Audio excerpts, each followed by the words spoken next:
ዝምታ እሺ ምን ትላለህ? ሰላም ሰላም ቴዲ፣ ሁላችሁም እንዴት ናችሁ? ሰላም ብያለሁ። እንኳን ለክሪስማስ በዓል አደረሳችሁ። ያው በውጭ ዓለም የምትኖሩ ኢትዮጵያውያን። ከዛ ባለፈ አሁን በተነገረው በተነሱ ነገሮች ላይ የተወሰኑ ነገሮች ልበል። ከዛ በፊት ግን እርማት ቢወሰድበት ብዬ የማስበው ነገር አንተም ለማስቆም ሞክረሃል። ብሔርተኝነት ጥንብ ነው የሚለው ነገር ስድብ ነው እና አንድ የአማራ ብሔርተኛ ነኝ ብሎ ራሱን በብሔርተኝነት ከሚገልጽ ወንድማችን ሌላውን ጥንብ ብሎ መግለጽ ተገቢ እንዳልሆነ ለመናገር ነው የምፈልገው።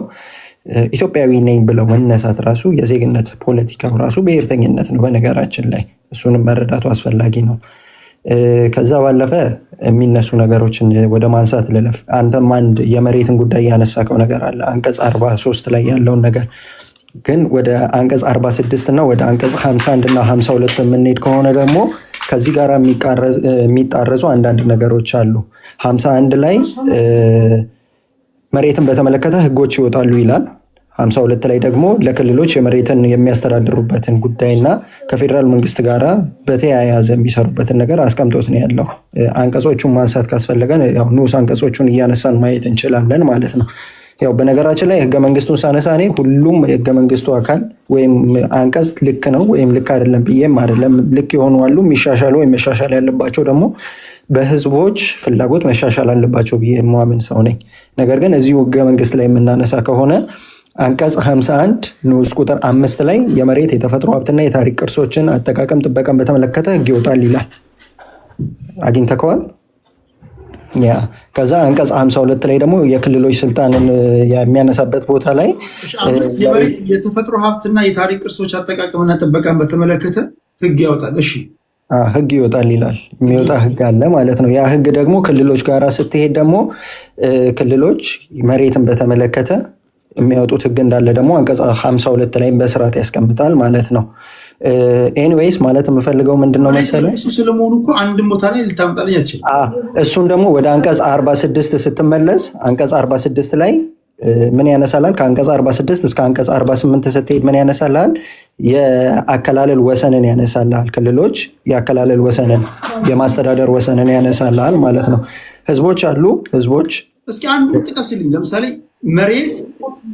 መሬት የኢትዮጵያ ብሔር ብሔረሰቦችና ህዝቦች አለመሆኑን ወይም ደግሞ የክልሎች ወይም ደግሞ ብሔሮች የሰፈሩበት የነሱ ነው የሚልበትን የሚገልጽልን አንድ አንቀጽ ልጠቅስልኝ ይችላል?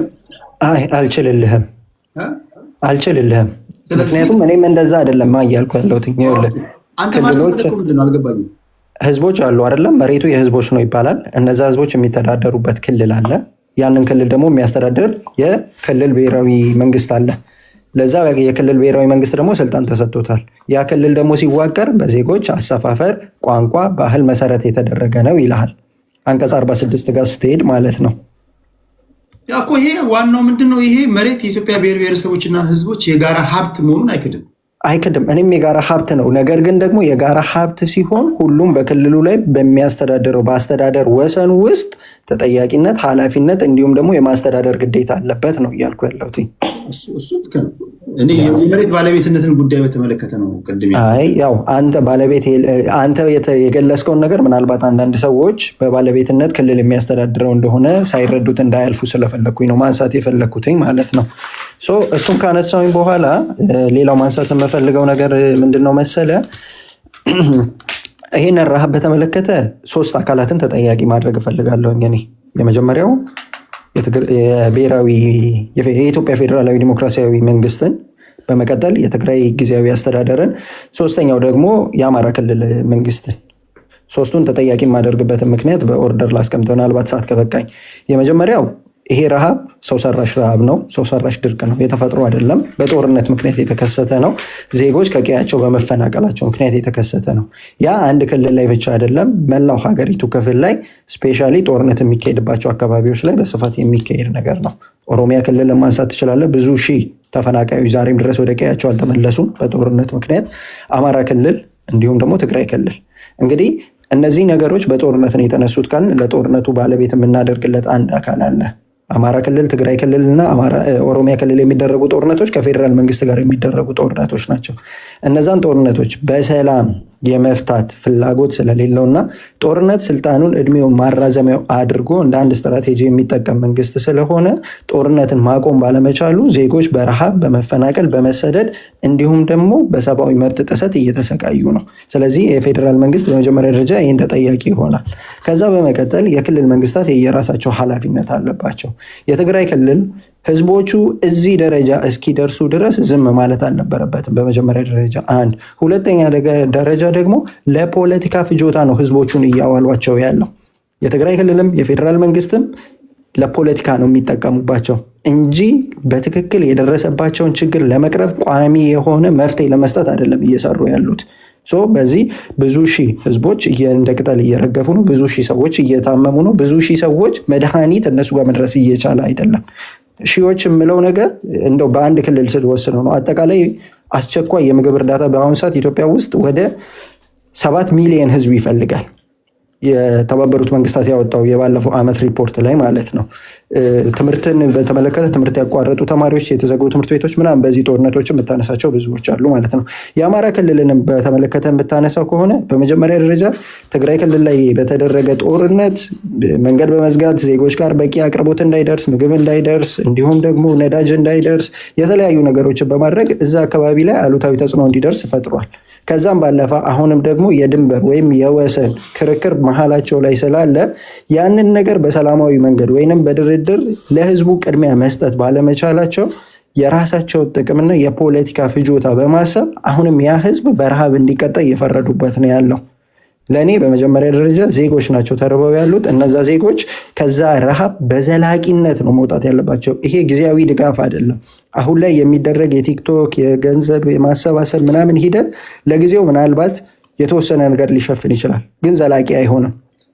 ያንን ነገር በዘላቂነት መስራት የሚችሉ ይሄ ነገር የሚመለከታቸው ዓለም አቀፍ ተቋማትን ጨምሮ የአፍሪካ የምስራቅ ቀንድ ኢጋድን ጨምሮ የአፍሪካ ህብረትን ጨምሮ እንዲሁም የፌዴራል መንግስቱ ባለበት ይሄ ነገር ዘላቂ መፍትሄ ማግኘት መቻል አለበት። ያ ካልሆነ ዛሬ በአንድ በኩል የምታደርገው ድጋፍ ነገ ደግሞ በሌላ በኩል ሊሆንብህ ይሄዳል ማለት ነው። ሌላው ነገር ግን ፖለቲካ በደንብ አለው። ይህንን ነገር ሁላችንም ልናቅ ይገባል። አሁን የክልሉ መንግስት ያወጣው መግለጫ ኮምፕሊትሊ ፖለቲካዊ ነው። ይሄ የሰብአዊ ብቻ አይደለም።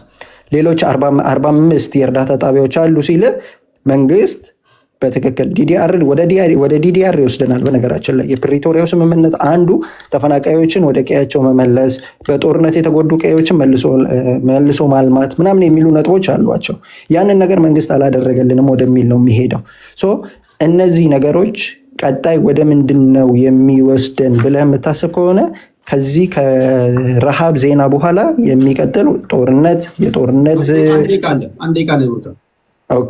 ወደ ጦርነት ጉሰማ፣ ወደ ጦርነት ዝግጅት አንዱን ጥፋተኛ አድርገው በዛ ጥፋተኝነት ሌሎች ለማምለጥ የሚደረግ ነገር ነውና የሚታየኝ ቅድሚያ ለዜጎች ይሰጥ፣ ቅድሚያ ለህዝቦች ይሰጥ።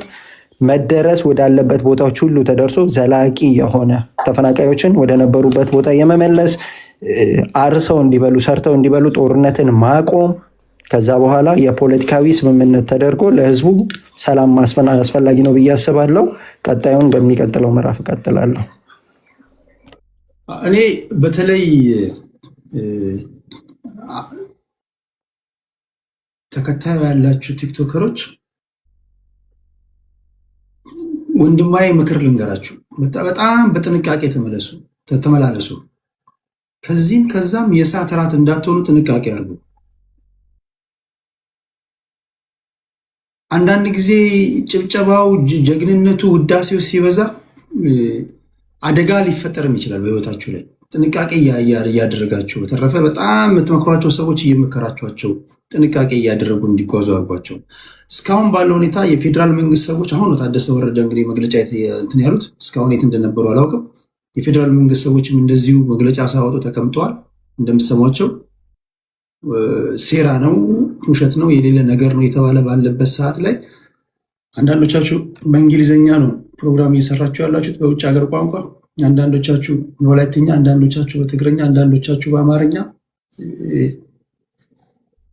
እስኪ ቆይ መጀመሪያ ዝሆኖቹ ይህን ጉዳይ እንዴት እየዘገቡት ነው ብላችሁ ጀስት ለኮንተንት እና ጀግና ወይም ደግሞ ውዳሴ እንዲዘንብል ብቻ ተንደፋድፋ አትግባ አንዳንድ ነገር ላይ እንደው አንዳንድ ጊዜ ቢገባችሁ ባይገባችሁ እንደው ዝም ብሎ ፖለቲከኞች ሲተነትኑ ዝም ብላችሁ መስማትም ልመዱ። ዝም ብለህ እሳት ውስጥ ልትገባ ትችላለህ። አንዳንዴ ይሄ ጊዜው የኮንተንት እና የላይክ እና የሼር ስለሆነ አስቸጋሪ ነውና በጣም በብልህነት እንድትመላለሱ ነው ወንድማዊ ምክሬ ነው የምሰጣችሁ።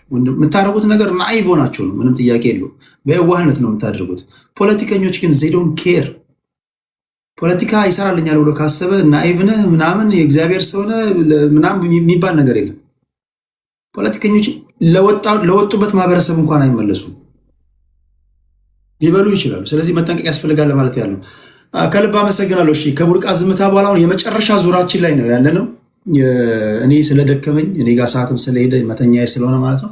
ነገ ግን ቀን እንደዚሁ ምሳ ሰዓት አካባቢ ይገባለሁ።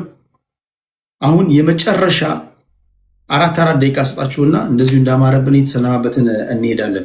ሳሚ ዛክሱማይት አራት ደቂቃ ተጠቀሙና የመጨረሻችን ይሆናል። ቴንኪዩ። ዞሮ ዞሮ እኛ የችግሩ ባለቤትም ስለሆንን የችግሩ ሰለባም ስለሆንን ያው ጊዜው ሀሳባችን በደንብ አድርገን ለመግለጽ ሜቢ ጊዜው ሊያጥርብን ይችላል፣ ግን ይበቃል። እሺ ችግር የለውም። ቅድም የቡርቃ ዝምታ ያነሳቸው ነጥቦች ላይ መድገም አልፈልግም። ጥሩ ከቨር ለማድረግ ሞክራ በህገ መንግስት ላይ ያሉት ኢሹዎችን ቴዲ አንድ ነገር ማወቅ ያለብህ አንተም ግን ኦኬ መሬት የህዝብና የመንግስት ነው ወይ ደግሞ የብሔር ብሔረሰቦች ነው የሚለውን አርቲክል ብቻ ማየት የለብህ። ህገ መንግስት በጣም ብዙ እርስ በርሱ የሚጣረስ ነገሮች አሉት። እርስ በርስ ለመተርጎም የሚያስቸግር ነገር አለ። አርቲክል 39 ላይ ብታየው የብሔሮች ራስን በራስ የማስተዳደር እስከ መገንጠል ድረስ የሚል ፍጹማዊ ሉዓላዊነትን የሰጠ አንቀጽ ደግሞ አለው እዛ አርቲክል ነምበር 39 ላይና እሱን ተሳይ ስታደርገው እንዴት አድርገህ ልታስታርቀው እንደምትችል ይከብዳል። ከዛ ውጪ የአስተዳደር ወሰን እንኳን አይደለም በእኛ የተለመደው ነገር ላይ ሆኖ የመሬቱ ባለቤት እሱ ብቻ እንኳን እሱማ እርስ በርስ የሚጣረስ እናውጣ ካለ ለምሳሌ 46 ላይ እኔ እንኳን ማስታወሰው ለምሳሌ በሁለት ክልሎች መካከል የመሬት ወይም ደግሞ የወሰን ይገባኛል ጥያቄ የተነሳ እንደሆነ ጉዳዩ በፌዴሬሽን ምክር ቤት ይፈታል ይላል። እዛ ጋር መሬት የኢትዮጵያ ብሔር ብሔረሰቦች ከተነሳ እንደሆነ በክልል ውስጥ ያለ ደግሞ በብሔሩ ከተነሳ ደግሞ አርቲክል ነምበር 7 ላይ ሪፈር ያደርጋልና ሁሉንም ቀደም ስንነግር ሰምተኝ ሆነ እና ጥያቄው ደግሞ ከክልሉ የሚነሳ ነው በክልሎች መካከል የተነሳ ነው ወይስ ከክልሉ የሚነሳ ነው ብለ አይደንቲፋይ ለማድረግ ራሱ አስቸጋሪ። አሁን ለምሳሌ እኔ የትግራይን ላይ የሚነሳው ያለውን ጥያቄ አሁን አንዳንድ ልጆች የሚያነሱትን ጥያቄ በአርቲክል ነምበር 7 መታየት ያለበት ነው ብዬ ነው የማምነው። በክልሉ ምክር ቤት ታይቶ በክልሉ ምክር ቤት 2/3 ድምጽ ተሰጥቶት ከጸደቀ ነው ወደ ፌዴሬሽን ምክር ቤት ማለፍ ያለበት ብዬ ነው የማምነው። አንዳንድ ልጆች ደግሞ ቀጥታ ደግሞ ምድር በሁለቱም ክልሎች መካከል የተነሳ ነገር ስለሆነ በቀጥታ በፌዴሬሽን ምክር ቤት መታየት አለበት ብሎ የሚያምኑ አሉ። በየትኛው መንገድ ሶሉሽን እንደምታስቀምጥለት ራሱ አስቸጋሪ እኮ ነው። ለዛም ነው አሁን ላይ የአስተዳደር ወሰኑ ባለበት ህገ መንግስት እስካልቀየርነ ሲዲ አሁን ምን እያልን ያለን መሰለኛ እኔ አንተ የምትለው ሐሳብ ነው የምገዛው። አስተዳደራዊ ወሰን ያለው በአሁን ሰዓት ኢትዮጵያ ውስጥ ካለ ሉዓላዊ ህገ መንግስቱ የኢትዮጵያን ሉዓላዊነት የሚያረጋግጥ እስከሆነ ድረስ ክልሎች አሁን ላይ የሚያስተዳድሩት መሬት ያስተዳድሩ ወሰን ነው ብዬ ነው የማምነው። በአይኒሚስ ሊቀየር ራሱ ህገ መንግስቱም ስለሚነግርህ ነው። የወሰን የቦርደር የማንነት ጥያቄ ከተነሱ አድርገውታል እኮ ደቡብ ክልል እኮ ወደ 4 ነው ወደ 5 ክልል እኮ አፍርሰውታል። ስለዚህ በደም የተሰጠ ግዛት እንዳልሆነ ነው እኮ ምዝጋ ማረጋገጫ የሚሰጥ እዛ ውስጥ ያሉት ብሔሮች ጥያቄ ካነሱ የራሳቸው ክልል መፍጠር እንደሚችሉ ነው የሚነግርህ ያለው ማለት ነው። ነገር ግን አሁን ደግሞ በጣም ያስቸጋሪ የሚያደርጋለን ክልሎች ደግሞ የመስፋፋት ጥያቄ የሚፈቅድም ነው። አንደኛ ባይዘው በሁለት ክልሎች ቦርደር ላይ ጥያቄ የተነሳ ማለት አንደኛው ክልልን አኔክስ እንዲያደርግ ነው እየፈቀደ ነው። ገብቷል አይደል ተዴዲ? አርቲክል ነምበር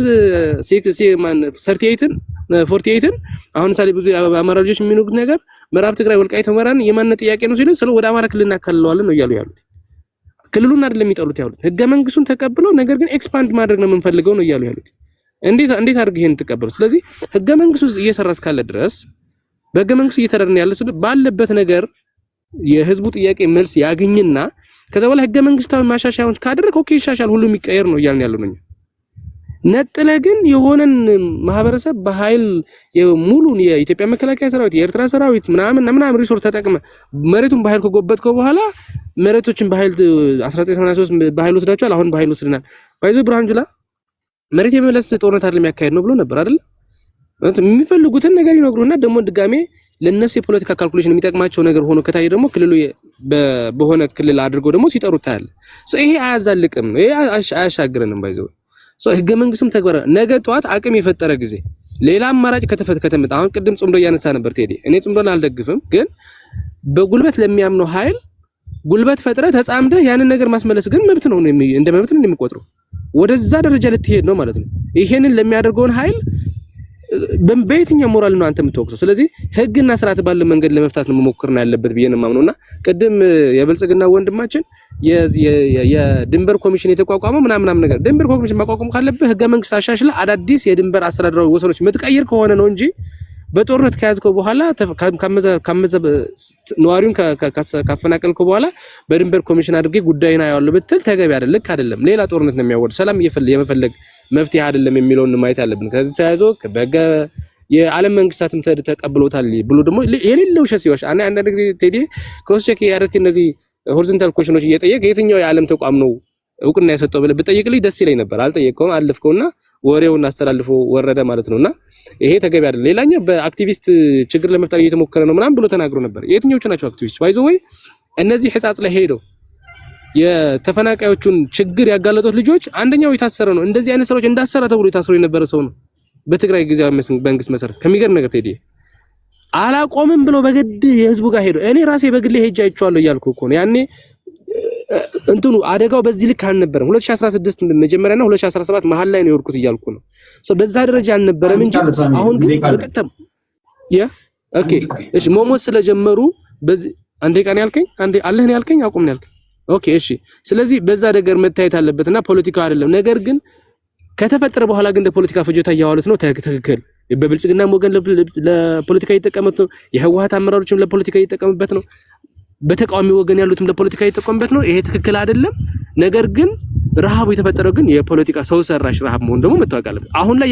እየተደረገ ያለው ድጋፍ ግን ከልብ የመነጨ ክፉን በማየት ሰብአዊ የሆነ ስራ ነው እየተሰራ ያለው እሱን ነው መደገፍ የሚገባን ብዬ ነው ማምነው ቴዲ ከዛው እጪ የዲያቆን ዳንኤል ክብረትን የተናገረውን ከዚህ ተቃለ የዚህ ከጣዝማኒያን ሰዎች ጋር ተያይዞ በረሃብ እንዴት አድርገህ ማንበርከክ እንዳለብህ የፌደራል መንግስት እየተከተለ ያለው ስትራቴጂ ብዬ ነው ማምነው አሁንም ቢሆን በትግራይ ላይ ብቻ ሳይሆን በሌሎች አካባቢዎችም ይሄን ነገር እየተደረገ ነው አማራ ክልልም እየተደረገ ነው ህዝቡን የማስራብ በጣም በሚያሳፍር ሁኔታ ኢሜጁ ቀድም የተነገረ ለኢሜጅ የማይጠነቀቁ ለምሳሌ ረሃቡን ስለሚደብቀው ነው ረሃብ ስለሌለ አይደለም ረሃቡን ይደብቁታል ስለሚዲያ ያቀርቡትም ስለዚህ እኛ ሌሎች አገር ምን ደግፍ ህዝቦች ነን እንጂ ከሌላ አገር ረሃብ እርዳታ እንዲመጣልን አንፈልግም ብሎ እርዳታን በግልጽ እንዳይገባ እኮ የሚጠራ መንግስት ነው ያለንና ይሄ ነገር መታየት አለበት ሌላ እዚህ የበጀት ምናምን ከቅድም ያነሳው ቴዲ በጀት የተጠይቃለ የመንግስት ሲቪል ሰርቫንቶች አሉ ትግራይ ውስጥ ነው ሲቪል ሰርቫንቱንና የትግራይን መሰረታዊ የሥራ ማስኬጃ በጀት ነው እንጂ ተጠይቀ ያለው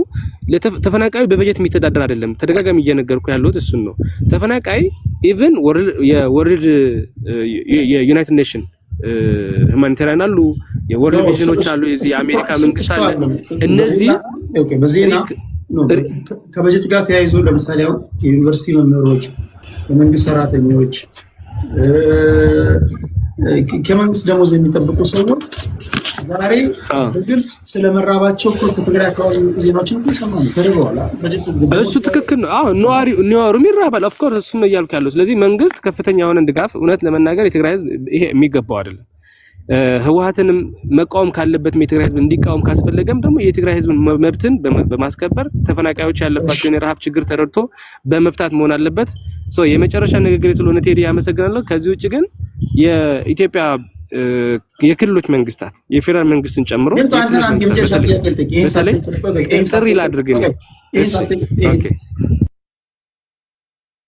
ትግራይ ክልል ዝም ብለህ ተኝተህ ብትነሳ ወርቅ ይዘህ ነው የምትነሳው ታውቃለህ ታምናለህ ፐርሰን ድንጋዩም ወርቅ ነው ባይዘው ቴዲ ቀደም እየጻፍኩት ነበር ሁሉ ነገር ወርቅ ድንጋዩ ራሱ ደረጃ አንድ ባዛልቲክ የሚባል ድንጋይ ነው ጥቁር ድንጋይ ነውና የሲሚንቶ በጣም ካራው ሲሚንቶ የምትሰራበት ማቴሪያል ነው ድንጋይ ዝም ብለህ አፈር ብትወስድ ወርቅ ነው ትግራይ ውስጥ ችግር እሱ ልክ ነው ኦፍ ኮርስ ግን ህዝባችን ይሄ ወርቅ አካባቢ ወርቅ በወርቅ የሆነ አካባቢ ገንዘቡ የት ነው የሚገባው መቼ ነው የምትጠይቁት ለምንድን ነው የህዝቡን ችግር የማይቀርፈው ቴንክ ዩ ባይዘው ይሄ ነገር ላነሳልህ ነበር ቀደም በረሃቡ ምክንያት ጦርነት ለማስነሳት እየተፈለገ ነው ምናምን ያልከኝ የተባለ ነጥብ ነበርና ትግራይ ውስጥ ያለውን የዚህ የረሃብ እኔ ጎፈንድሚ ራሱ ሲሰበሰብ ራሱ በጣም እኮ ነው በጣም እንደነቀው ማለት ነው ለደግነት ሄዲ ያ በጣም ነው እኛም እየጠየቅን ያለ ነው እሱ ነው የሚገርም ነገር ሌላው ትተው የዚህ የምዕራብ ትግራይ አስተዳደሩ ተወካይ አስተዳደሩ የባንክ አካውንት ከፍተው ለህፃጽ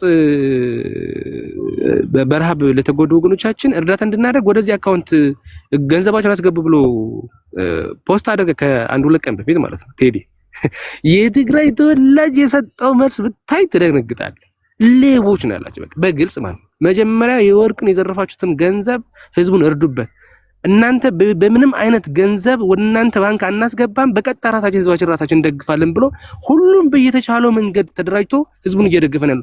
በዋናነት የኢትዮጵያ ህዝብ የሆነ የኢትዮጵያ መንግስት በዚህ የራብ ፖለቲካ ቲፒኤልኤፍ ሊሰራው የሚችለው የራብ ፖለቲካ ምንም አስተያየት መስጠት አይጠበቅባችሁም። ባይዘው ራሱ ህዝቡ ነው የሚሰጠውን መልስ ከልብ መከታተል ብቻ በቂ ነው።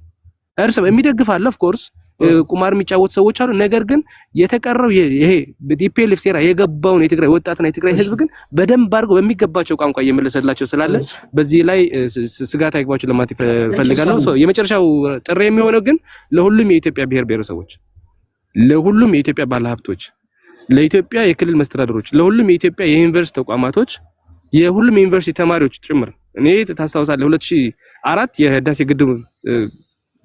ግድቡ በሚገነባበት ጊዜ ሁላችንም የዩኒቨርሲቲ ተማሪዎች ምግባችን ወደ ሽሮ ቀይረን እዛ ጋር የተገኘውን ገንዘብ ለግድቡ ቦንድ መግዣ ተጠቅመንበት ነበረ፣ ድጋፍ እናደርግ ነበርና አሁን በትግራይ ላይ ላሉ ብቻ ሳይሆን በየትኛውም የአገሪቱ ተፈናቅሎ ለሚገኙ ህዝቦች እባካችሁ ሁላችሁም ላይ መድረስ የምንችልበትን መንገድ ቢፈጠር ደስ ይለኛል። ድጋፋችሁን እንፈልጋለሁ። እኔ ግል ጥሪ ቴንክ ዩ ሶ ማች ቴዲ የተሰጠኝ ድር ቴንክ ዩ ሳሚ ከልብ ነው ማመሰግነው። እኔ የቲፒኤልኤፍ ጉዳይ እኮ በጣም እኮ ከአቅም በላይ እኮ የሆነ ነገር ነው። ልመናም እኮ ጥያቄም እኮ ማያስፈልገው ነገር ነው እኮ ቢሊየንስ ኦፍ ዶላር እኮ ነው የሚያንሸራሸሩት። አሁን ትግራይ ውስጥ ተፈጠረ የተባለውን ነገር ደብረጽዮን ከኋላ ኪስ አውጥቶ የሚቀርፈው ነገር ነው። ጀስት ከኋላ ኪስ ከሚስጥር ኪሱ አውጥቶ ዝም ብሎ መዘዘብ ያደርግ ችግሩን ይቀርፈዋል። ያለው ብር ማለት ነው። ከትግራይ አልፎ ለተቀሩት የኢትዮጵያ ህዝብ መትረፍ የሚችል ገንዘብ እኮ ነው የሚሰዎች በእጃቸው ያለው። የት ነው ገንዘቡ ያለው ነው የኔ ጥያቄ። ገንዘቡን ደግሞ በአግባቡ ለትግራይ ህዝብ እያዋሉት ካልሆነ በአግባቡ ለትግራይ ህዝብ የትግራይን ሀብት የኢትዮጵያን ሀብት ለትግራይ ህዝብ ሊያውሉ በሚችሉ አመራሮች ሊቀየሩ ይገባል።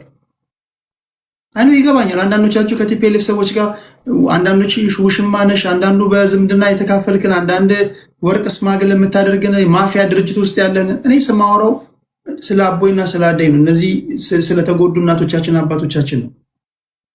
ገንዘቡ የት ነው ያለው ብላችሁ መጠየቅ አለባችሁ የሚል እምነት አለኝ።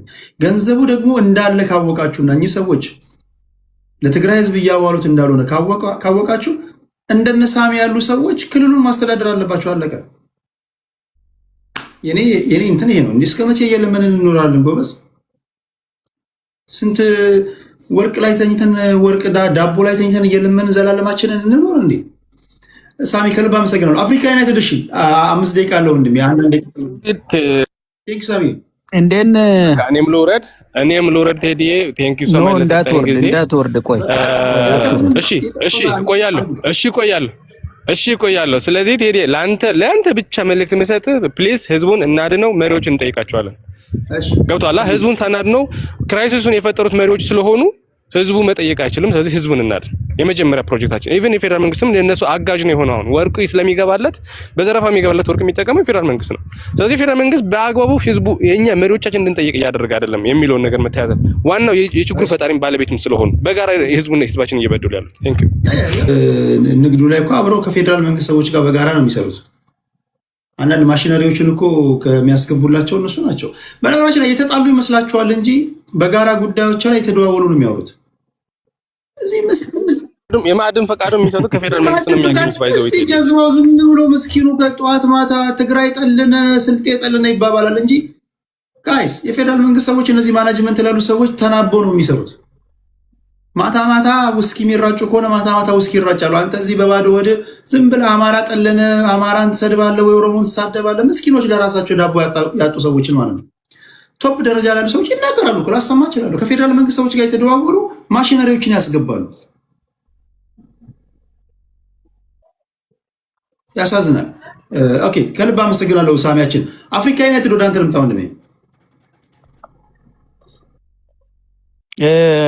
ቴዲ እንትኑ ለይሄ መረጃ ልኬልሃለሁ በውስጥ የፌደራል መንግስቱ ለእንትኑ በጀት ጋር የሚያዝ የለውም ባይዘወይ የነዚህ እንትን ማለት ነው። የፌደራል መንግስቱ 98% የሚያስፈልገውን እስከዚህ ዲሰምበር ድረስ ልኳሏቸዋል ለተፈናቃዮች ማለት ነው። ለኛ ምንም አይታየም። ቪዲዮ አበራህ እንጂ ቁጥሩ ምንም አይታየም። ብለር ነው። በውስጥ ልኬልሃለሁ፣ በዋትስአፕ ላይ ልኬልሃለሁ ለአንተ። የፌደራል መንግስቱ ልኮላቸዋል 98% ፕላን ፕላስ ዲሊቨሪ ማለት ነው የሚያስፈልጋቸውን። ቲፒኤልኤፍ ግን ሽጦታል ነው የሚለው መረጃው። ስለዚህ የፌደራል መንግስቱ ሪፖርትም ቅድም ያልኩ የፌደራል መንግስቱ ልኮ ያለ በበጀት ጋር አያያዝም። የነዚህ በልዩ የስጋት ስራ አመራር ኮሚሽን ከዓለም አቀፍ ድርጅቶች ጋር በመተባበር ዲሊቨር የሚያደርገው እንትን ነው ለእርዳታዎች ማለት ነው። ግን የሚገርምህን የው ሳሚ የአክሱማይት ዳይናስቲ የህዋት ዋናው ባለቤት ነው። አገረ ትግራይ ብሎ የመጣውም ትግራይ ትገንጠል የሚለው ዋነኛው የህዋት ደጋፊ ነው። ቡርቃ ዝምታ ሸኔ ነኝ ብሎ የመጣው ደግሞ የሻቢያ ልጅ ነው። ስለዚህ ምን ያክል ፖለቲካሊ እየተሰራ እንዳለ ያሳያል። ሌላ ሊጨምርልህ ፕሬዝዳንቱ ጀነራል ታደሰ ወረደ ያወጣውን አይታል አይደል? 145 መጠለያ ጣቢያዎች ብሎ ነው አይደል ያወጣው? ትግራይ ክልል ላይ ስንት ወረዳዎች አሉ በለው እስቲ። ማለት 145 ወረዳዎች የሉትም። ስለዚህ ሁሉም ህዝብ መጠለያ ጣቢያ ነው አለ እያለ ነው ያለው። ምንድነው የምለው ግልጽ አይደለም። ምን ያክል ፖለቲካሊ ተቀነባብሮ እየተወራ መግለጫም እየወጣ እንዳለ ያሳያል። የፌደራል መንግስቱ እኔ ዲሊቨር አድርጌያለሁ ብሎ ነው ያቀረበው። እንደዚህም ደግሞ የተለየ መረጃ አልደረሰኝም። ምክንያቱም የአንተ እርዳታ ከላክለት ኦልሬዲ የተበጀተለት በጀት አለ። በወር ምንድነው የሚያስፈልጋቸው ተብሎ በብር በእንትንም ይላክላቸዋል። ስለዚህ ጉዳዩ የፖለቲካ ጉዳይ ነው። አሁን ማምታታት ይፈልጋል ዛክሱማት ማለት ነው። የድንበር ኮሚሽን እኮ ጦርነት ሳይጀመር በፊት ነው የተቋቋመው። ለምን ያምታታል? እንትኑም ይላል ህገ መንግስቱ እኮ ይላል። ህገ መንግስቱ ፈርሶ ነው እሱ መሆን ያለበት የምለው። ህገ መንግስቱ ጥያቄ ከተነሳበት በሪፈረንደም ይካሄዳል ይላል። ስለዚህ የድንበር ኮሚሽኑ የድንበር ጥያቄ ያሉበትን አጥንቶ እንዲያቀርብ ነው የተቋቋመው። በህዝብ ተወካዮች ምክር ቤት አሉ የሚባለው ወደ ግጭት መምራት የለበትም፣ ያጥና፣ አጥንቶ ያቅርብ። ከዚያ በኋላ ህዝቡ ደግሞ ውሳኔ ይሰጥበት ብሎ ነው የድንበር ኮሚሽን የተቋቋመው። አሁን ጦርነት ከተያዘ በኋላ እንዲህ ያመጣል ህገ መንግስት ምናምን ብሎ ይሄን ማዛባትና ያልሆነ ነገር መልእክት ማስተላለፍ መሞከር ተገቢ አይደለም። መጀመሪያውኑም ችግር የፈጠራችሁት ህዝቡ አብሮ እንዳይኖር ስለማትፈልጉት ነው። አጥንቶ ይሄ ህዝብ ውሳኔ ካሄድበት ይሄ ቦታ ላይ ግጭት ሊፈጠር ይችላል ብሎ ያጠናል። ከዚያ ህዝቡ ውሳኔ ይሰጣል። ህዝቡ ሳይፈናቀል እዚያው የሚቀጥልበት ሁኔታ ነው የተመከነው መጀመሪያ። ስለዚህ ጉዳዩ ምን ያክል ፖለቲካ እንደሆነ የምታየው 145 የስደተኛ ጣቢያዎች ትግራይ ውስጥ አሉ ብሎ መግለጫ ሲወጣ ነው ማለት ነው። ስንት ወረዳዎች አሉ ካልክ ይሄን ያክል ወረዳ የሉትም ትግራይ። ስለዚህ ጉዳዩ ሌላ ነው። ስለዚህ ለሌላ ጦርነት ኢቭን ኢፍ ጥሪ ሲያቀርብ ታደሰ ወረደ ኤርትራውያንን እናመሰግናለን ብሏል። አይታ ከሆነ አለ መግለጫው ላይ። ስለዚህ ጽምዶ ጦርነት ለማወጅ ፕሪኮንዲሽን ራሱ ፈጥሮ መንግስት የላከለትን እርዳታ ተፈናቃዮቹ እሱን ሽጦ ወይም ለጦር መሳሪያ ውሎ ወይም ደግሞ ለታጣቂዎቹ ቀለብ ለውጦት መልሶ ሌላ ችግር ለመፍጠር እየሰራ እንዳለ ፍንትው አድርጎ የሚያሳይ ሁኔታ ነው ያለው። ስለዚህ ሰዎቹ እንደተባለው መረዳት አለባቸው። በዚህም ህዋት ከዘረፈ ካልደረሳቸው መድረስ አለበት። ስለዚህ በዚያ ተወስዶ ሰዎቹ ይሄ ህዋት በቀብድ ይዞ ፖለቲካ የሚሰራባቸውን የትግራይ ህዝቦች ከዚህ ነፃ መውጣት አለባቸው። በዋናነት ከራሳቸው ነው ነፃ መውጣት ያለባቸው፣ በራሳቸው ትግል ነው እንጂ እዚህ ህዋት ተላላኪ እዚህ እየመጣ የጽምዶ ተላላኪ የሻቢያ ተላላኪ እየመጣ የሚያላዝነው ለትግራይ ህዝብ መፍትሄ አይደለም። መፍትሄው ለእርዳታው በተገቢው ድረስ ፌደራል መንግስቱ ካላከ ለምን አላከም? አሁን የሚሰበሰበው ራሱ በተገቢው ለነሱ መድረሱን የሚያረጋግጥ ነገር የለም። ሃይጃክ ተደርጎ መልሶ ለሌላ ለጥፋት ኃይል እንደማይውል ምንም ማረጋገጫ የለም። ኮሚቴ የለም። ሰው ተነስቶ ብር ይሰበስባል። ብሩ የት ነው የሚገባው? ለግለሰብ ነው የሚያውሉት? ሪል ለተፈናቀሉት ነው የሚደርሰው? የሚለውም ግልጽ አይደለም። ስለዚህ ምስጋናም የሚገባው ከሆነ እንዴት ነው ዲሊቨሪው? አሁን ፕሬዝዳንቱ ምስጋና አቅርቧል ለቲክቶከሮቹ ማለት ነው። ሊሆን ይችላል፣ ግን በተገቢ የተሰበሰበው ለተፈናቃይ ኮሚቴ ማቋቋሚያ ኮሚቴ ተቋቁሟል ወይ ይቆጣጠራል ወይ የሚለው መልስ የሚሰጥ ነገር ስለሌለ በተገቢው ሰዎቹ ጋር የሚደርስበት ማረጋገጫም የለም። ፖለቲካል ሞቲቬትድ እንደሆነ ግን በግልጽ የሚታይ ነው ለማለት ነው። ቴንኪዩ። እኔ በተለይ እኔ እንጃ እኔ እግዚአብሔር ክፉን ያደርግላቸው ተሽቀዳድመው እኔ ቴሌግራም ላይም ጽፌላችኋለሁ። በሌሊት ቲኬት እየቆረጡ ወደ በኢትዮጵያ አየር መንገድ ባገኙት አጋጣሚ ሁሉ እዛ እየሄዱ በተለይ ቪዲዮ እና ኮንተንት የሚሰሩ ከሁለቱም የፖለቲከኞች ሰለባ እንዳትሆኑ ስጋት አለኝ። መንጋውን ሰምታችሁ አትደፈቁ። መንጋው ስትሞቱም ትክክል ነው የሚለው፣ ገንዘብ ስትሰበስቡም ትክክል ነው የሚለው። በጣም መጠንቀቅ ያስፈልጋቸዋል። ይሄ የመንቀሽቀሽ ዘመን በቃ ቲክቶከሮቹ ለያዥ ለገላጋ ያስቸገሩበት ሰዓት ላይ ያለ ነው። በቃ ዝም ብሎ ይነሳል ፎቶ ኮንተንት። የማን ሰለባ እንደምትሆኑ አታውቁም፣ ማን ዌፐን እንደሚያደርጋቸው አታውቁም። ስለዚህ በጣም ጥንቃቄ ያስፈልገዋል። አንዳንድ ጊዜ የፌዴራል መንግስቱ ወይም ደግሞ የክልሉ መንግስት መግለጫ ባልሰጠበት ሁኔታ ላይ ተንደርድረ ተንሸራተ ገብተ ኮንተንት ሰርተ እንደ ወረዳ 29 አስተዳዳሪ በማዳበሪያ ተሸክም ጥሩ ነው። ልጆቹ በናይቭ ሆኖ ነው የሚሰሩት፣ በየዋህነት ነው። ግን ይሄ የሚፈጥረው ነገር ውሎ ሲያድር ምን እንደሆነ አታውቁም። ምክንያቱም እያንዳንዱ ፖለቲካዊ ትንታኔ ገና አናሊስቶች አናላይዝ አድርገው ተንትነውት፣ እያንዳንዱ የደህንነት ሰዎች ገና ተከታትለው ሁሉን ቫሪያብሎች ገጣጥመው እየሰማችሁ ነው። አንዳንድ ገንዘቡ ከየት ነው የተሰበሰበው፣ እንዴት ነው የመጣው? ያሳዝናል አንዳንድ ጊዜና ያው ኢትዮጵያ ያለችበት ነባራዊ ሁኔታ። ኦኬ፣ ለማንኛውም ጥንቃቄ አድርጉ።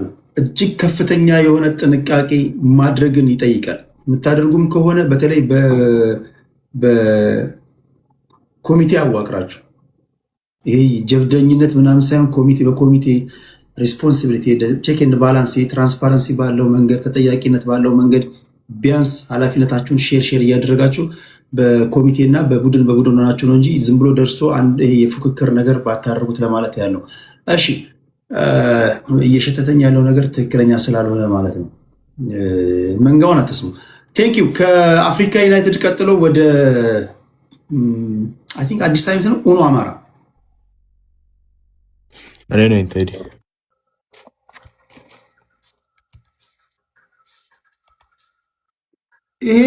ይሄ ህዝብ ሲያጀግን አውቆ ያጀግናል ያስበላሃል። ስትበላ ተንቀሽቅሾ ነበር፣ አስቸግሮ ነበር ይላል። ስትሞት እንደው በቃ መሬት ጠበበችኝ ብሎ ነበር ይላል። ለራሱ ከፍ ሲያደርግ ነበር እና በጣም መጠንቀቅ ያስፈልጋል ወንድሜ። እዚያ ኮመንት ላይ የሚያያችሁ ስለሆነ ነው። ኡኖችን እሺ ምን ትላለህ? የመጨረሻ ዙራችን ነው። ኡኖ ምን ትላለህ? ኦኬ ቴንክ ዩ ቴዲ። ሁለተኛ ዙር ነው። ቅድም ብዙን ሀሳብ አንስቻለሁ ብዬ አስባለሁ። ሙሉ ደቂቃውን የምጠቀም አይመስለኝም። ከቲክቶከሮቹ መጨረሻ ካነሳው ሀሳብ ልጀምርና ቲክቶከሮች ብዙ የሚያጠያይቅ ነገር ነው እያየን ያለው። እነኚህ ሰዎች አንድ ሰው ወደፊቱን ፕሬዲክት የማያደርግ ከሆነ አሊያም ነብይ ካልሆነ በስተቀር ረሃብ እንደሚነሳ ሊያውቅ አይችልም። ባነር አሰርቶ እህል አሰባስቦ ቲሸርት አሳትሞ ሊነሳ። እነኚህ ሰዎች ከእንቅልፋችን ስንነሳ ረሃብ አለ ተባለ ወዲያውኑ ሽሬ ናቸው ያሉት። በዚህ ሰዓት ሀገሩ በጦርነት እየታመሰ ባለበት ሰዓት በአንድ ሌሊት ተዘጋጅተው ይህንን ነገር ሊያደርጉ አይችሉም። ስለዚህ መጣራት መቻል አለበት። ቅድም ስናነሳ የነበረው የፖለቲካ አጀንዳም አለ ከዚህ ጀርባ የምንለው አንደኞቹ አካላቶች ናቸው። መጠርጠር ብቻ ሳይሆን አንደኞቹም ዋነኞቹ ይህንን ፕሮፓጋንዳ ሲሰሩ የነበሩት ከዚህ ጀርባ የህወሓትን ሙዚቃ እንደ ማጀቢያ እየተጠቀሙ ባዶ እንትን ነው ተሸክመው ፕሮፓጋንዳ ሲሰሩ የነበሩት። ስለዚህ ያ ብዙ የሚያጠያይቅ ነገር ነው። እንጠይቃለን በደንብ። ፕሬዚዳንቱ ያወጣው መግለጫ አለ፣ እዛ ላይ ህዝቡ መረዳት አለበት። ትክክል ነው፣ እኔም የምደግፈው ሀሳብ ነው፣ ቅድም አንስቻለሁ። ነገር ግን የተረዳው ገንዘብ ለህዝቡ ነው የሚውለው፣ ለእርዳታ ነው የሚውለው ወይንስ ክላሽ እና ቦምብ ዲሽቃና ጥይት መግዣ ነው የሚውለው? የኢትዮጵያ ህዝብ አዋጥቶ እርዱ ተብሏል። ረድቶ ወርቁ ለሻቢያ ነው የሚሰጠው፣ ወርቁ ለዩኤኢ ነው የሚሰጠው። የ200 ብር ቻሌንጅ ግን ኢትዮጵያ ላይ ነው የጣለው። ግን ህዝቡ አልከለከለም፣ እያዋጣ ነው የነበረው። የተዋጣው ገንዘብ ግን በአግባቡ ነው ለህዝቡ የሚደርሰው ወይንስ የኢትዮጵያን ህዝብ ለማጥፊያ ለመጨፍጨፊያ ነው የሚውለው? እሱን እንትን እንላለን። እሱ ያጠያይቃል። ድምፁ አይሰማም ይላሉ። ቴዲ ይሰማሉ አልሰማም? ከስር እየጻፉ ነው አለ። ኦኬ። እና ያንን ነው የምለው። አንድ ወንድማችን የክልል ህገ መንግስቶችን አንዳንዴ ለእኛ ብቻ ነው የሚሰማን፣ ምናልባት ለአድማጭ ይሰማል። ኦኬ ይሰማል እያሉ ቀጥሉ ነው። ኦኬ።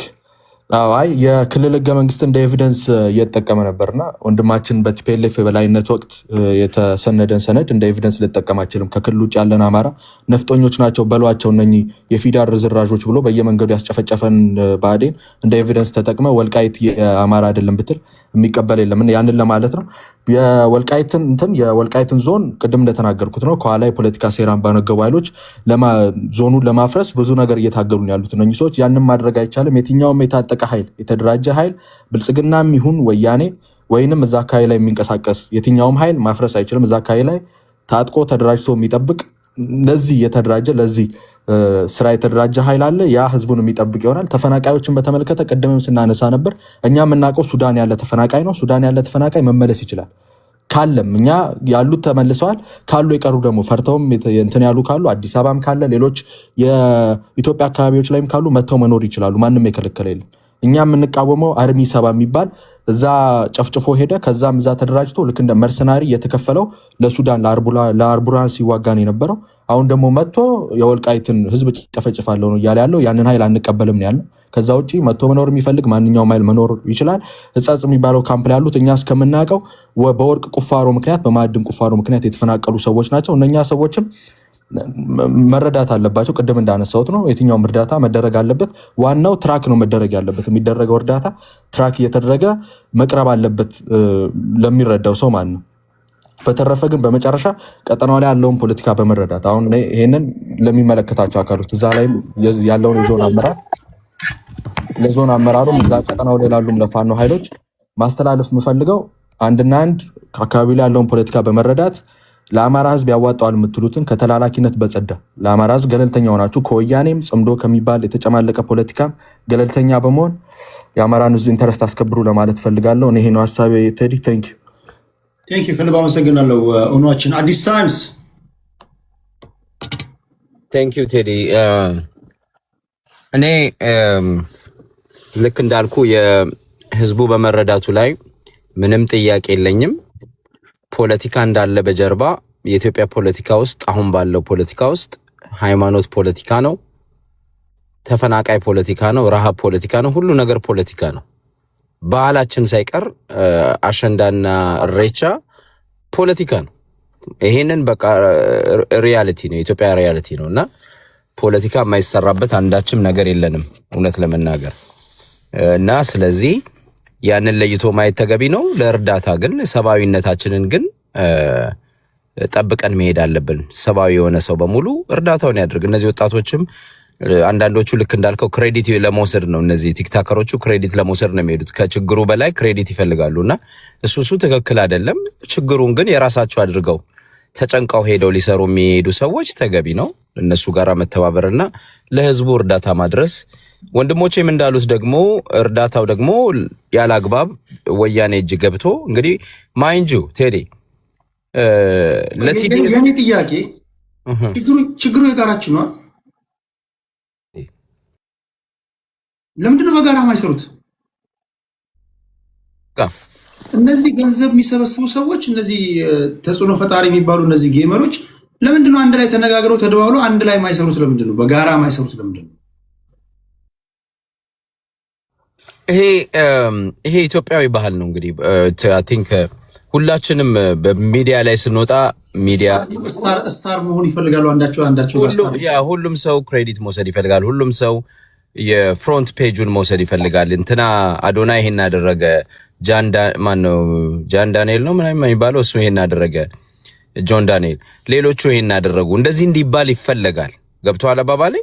ስለዚህ የተገቢ አይደለም። አሁን አዶናይ ከሰሩ ከጆን ዳንኤል ጋር አንድ ላይ መስራት፣ ሌሎቹም አንድ ላይ ማድረግ ያለ ነገር ሲሆን ፖለቲከኞችን አናግራችሁ፣ ሶሻል ሚዲያ ላይ ከሆነ ያላችሁት ፖለቲከኞችን አናግራችሁ፣ ማህበር ተፈጥሮ ኦርጋናይዝ ሆናችሁ ከትግራዊም ከአማራም ከኦሮሞም እንዲያ ታስቧል፣ እንደዚህ ነገር ልናደርግ ነው፣ የሆነ ነገር ቢመጣ ሪስፖንሲቢሊቲውን ሼር ታደርጋለህ። ኤግዛክትሊ ነገም ከነገ ወዲያም በሚፈጠር ነገር ላይ በተለይ በህብረት መስራት ነገር እኮ መለማመድ ያስፈልጋል አይደል? መሆንም ያለበት እንደዛ ነው እኮ። ህብረት ሲኖረው ይኸውልህ ለምሳሌ ያለ ቀለም፣ ያለ ዘር፣ ያለ ሃይማኖት አሁን ይሄ ሰባዊነት ከሆነ ብዙ ሰው ማስተባበር ይቻላል። ብዙ ሰው መተባበር ይቻላል። ደግሞ አሁን እነዚህ ቲክቶከሮቹ በአንድም በሌላም አቴንሽን እያገኙ ነው አይደል? which is a good thing። ለጉድ ቲንግ መጠቀም ትችላለህ፣ ለመልካም ነገር መጠቀም ትችላለህ። ሴራውንም ግን እነዚህ ሰዎች መገንዘብ አለባቸው፣ ኢትዮጵያን ፖለቲካ መረዳት አለባቸው የሚለውን እኔም አጽንኦት መስጠት ፈልጋለሁ። አዶናይ በተለይ ምስኪን ነው፣ የዋህ ነው። እዛው አካባቢ ያሉ የትግራይ ልጅም ስለሆነ ሰለባ ሊሆን ይችላል እሱ ገብቷል።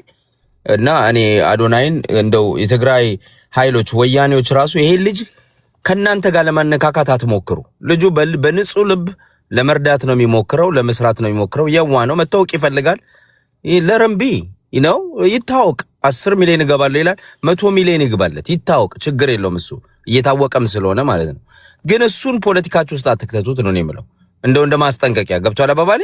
የናንተ የተጨማለቀ ፖለቲካ ሰለባ አታድርጉት፣ ከሌላው ኢትዮጵያ ህዝብ ጋር አታጣሉት። ይሄንን ማለት ፈልጋለሁ። ወልቃይትን በተመለከተ ይሄንን ካልኩኝ እርዳታው ላይ ምንም ጥያቄ የለኝም። እኔም በበኩሌ የሚገባኝን እንደ ዜጋ ለትግራይ ህዝብ ይመለከተኛል፣ የሚገባኝን ከነዚህ ሰዎች ጋር ተባበራለሁ። ይሄ የሰባዊነት ጉዳይ ነውና ወልቃይትን ግን ሲመለስ ወንድማችን ከስር ሀገረ ትግራይ ብሎ አዳነች አበቤ ተገንጣይ ብላናለች ይላል። ስሙ እኮ ሀገረ ትግራይ ነው። can you like this is the greatest paradox? ሀገረ ትግራይ ብለህ መተህ አዳነች አበቤ ተገንጣይ ብትል ለምን ብትቆረቆረው? አንተ እኮ ራስ ተገንጣይ ነኝ እያልክ ነው የመጣው። ወያኔ ቲፒኤልኤፍ ምንድነው? ትግራይ ፒፕል ሊበሬሽን ፍሮንት ነው። ስሙን እንኳን አልቀየረም። ተገንጣይ ቡድን ነው ወያኔ ቲፒኤልኤፍ። እና አዳነች አበቤ ያለችኝ ብለህ ትናደዳለህ። መጀመሪያ ሀገረ ትግራይ የሚለውን አጥፋና ሀገረ ኢትዮጵያ ብለና ወይንም የትግራይ ክልል ብለና ገብቷል። ይሄንን በል።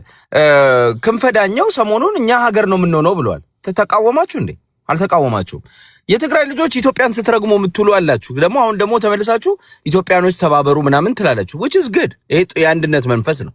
ኢትዮጵያንም የመጥላት የመገንጠልም አባዚያችሁን ተውትና እስከዛሬ ያለውንም ነገር በአንድነት ለማየት የተፈጠረውም ቲፒኤልኤፍ የፈጠረውን ደግሞ ይሄ ምስቅልቅል የፖለቲካ ምስቅልቅል መረዳት፣ ከሌላው ኢትዮጵያዊ ጋር የሌላውን ኢትዮጵያዊ ቁስል መጋራት፣ የእናንተንም ችግር አብረን እንድንጋራ ማድረግ፣ ለዘለቄታዊ መፍትሄ የሀገር ባለቤትነት አንድነት አብረን የምንሰራበትን መንገድ ማመቻቸት፣ እድሉን መክፈት።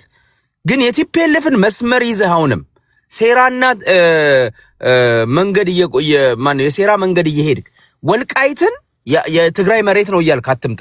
እኔ ቴዲ ምን አለ መሰለህ፣ እኔ ካንተ ጋር እስማማለሁ።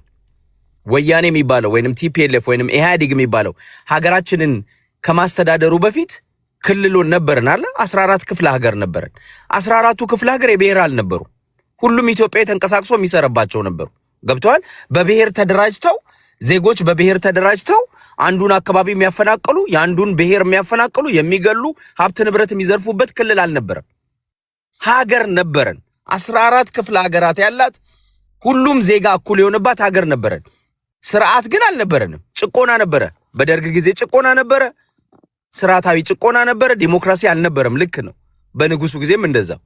ግን ሀገር ነበረን። ዜጎቻችን እኩል ነበሩ። ዜጋ እንዳንሆን ያደረገን፣ እርስ በርስ እንድንጣላላ ያደረገን፣ እንድንገዳደል ያደረገን ኦሮሞ፣ ትግሬ፣ አማራ የሚል የብሔር ፖለቲካና የጥላቻ ፖለቲካ ግን ፕሮግራም ያደረገብን ቲፒኤልኤፍ ነው። ለምን? ኢትዮጵያን አምርሮ ስለሚጠላ። ወደ ወልቃይት ልመለስና ይሄን ቪዲዮ ላሳየ ሰዎችም እንዲያዩ። እዚህ ጋርም ስለተዋሸ ስለ ወልቃይት ቴዲ ይሄንን እንስማ። ይህንን ቪዲዮ ላሰማ። ወልቃይት እንዴት ከአማራ ህዝብ በጉልበት እንደተነጠቀ ራሳቸው የትግራይ ቲፒኤልኤፍን የመሰረቱ ሰዎች ይናገራሉ።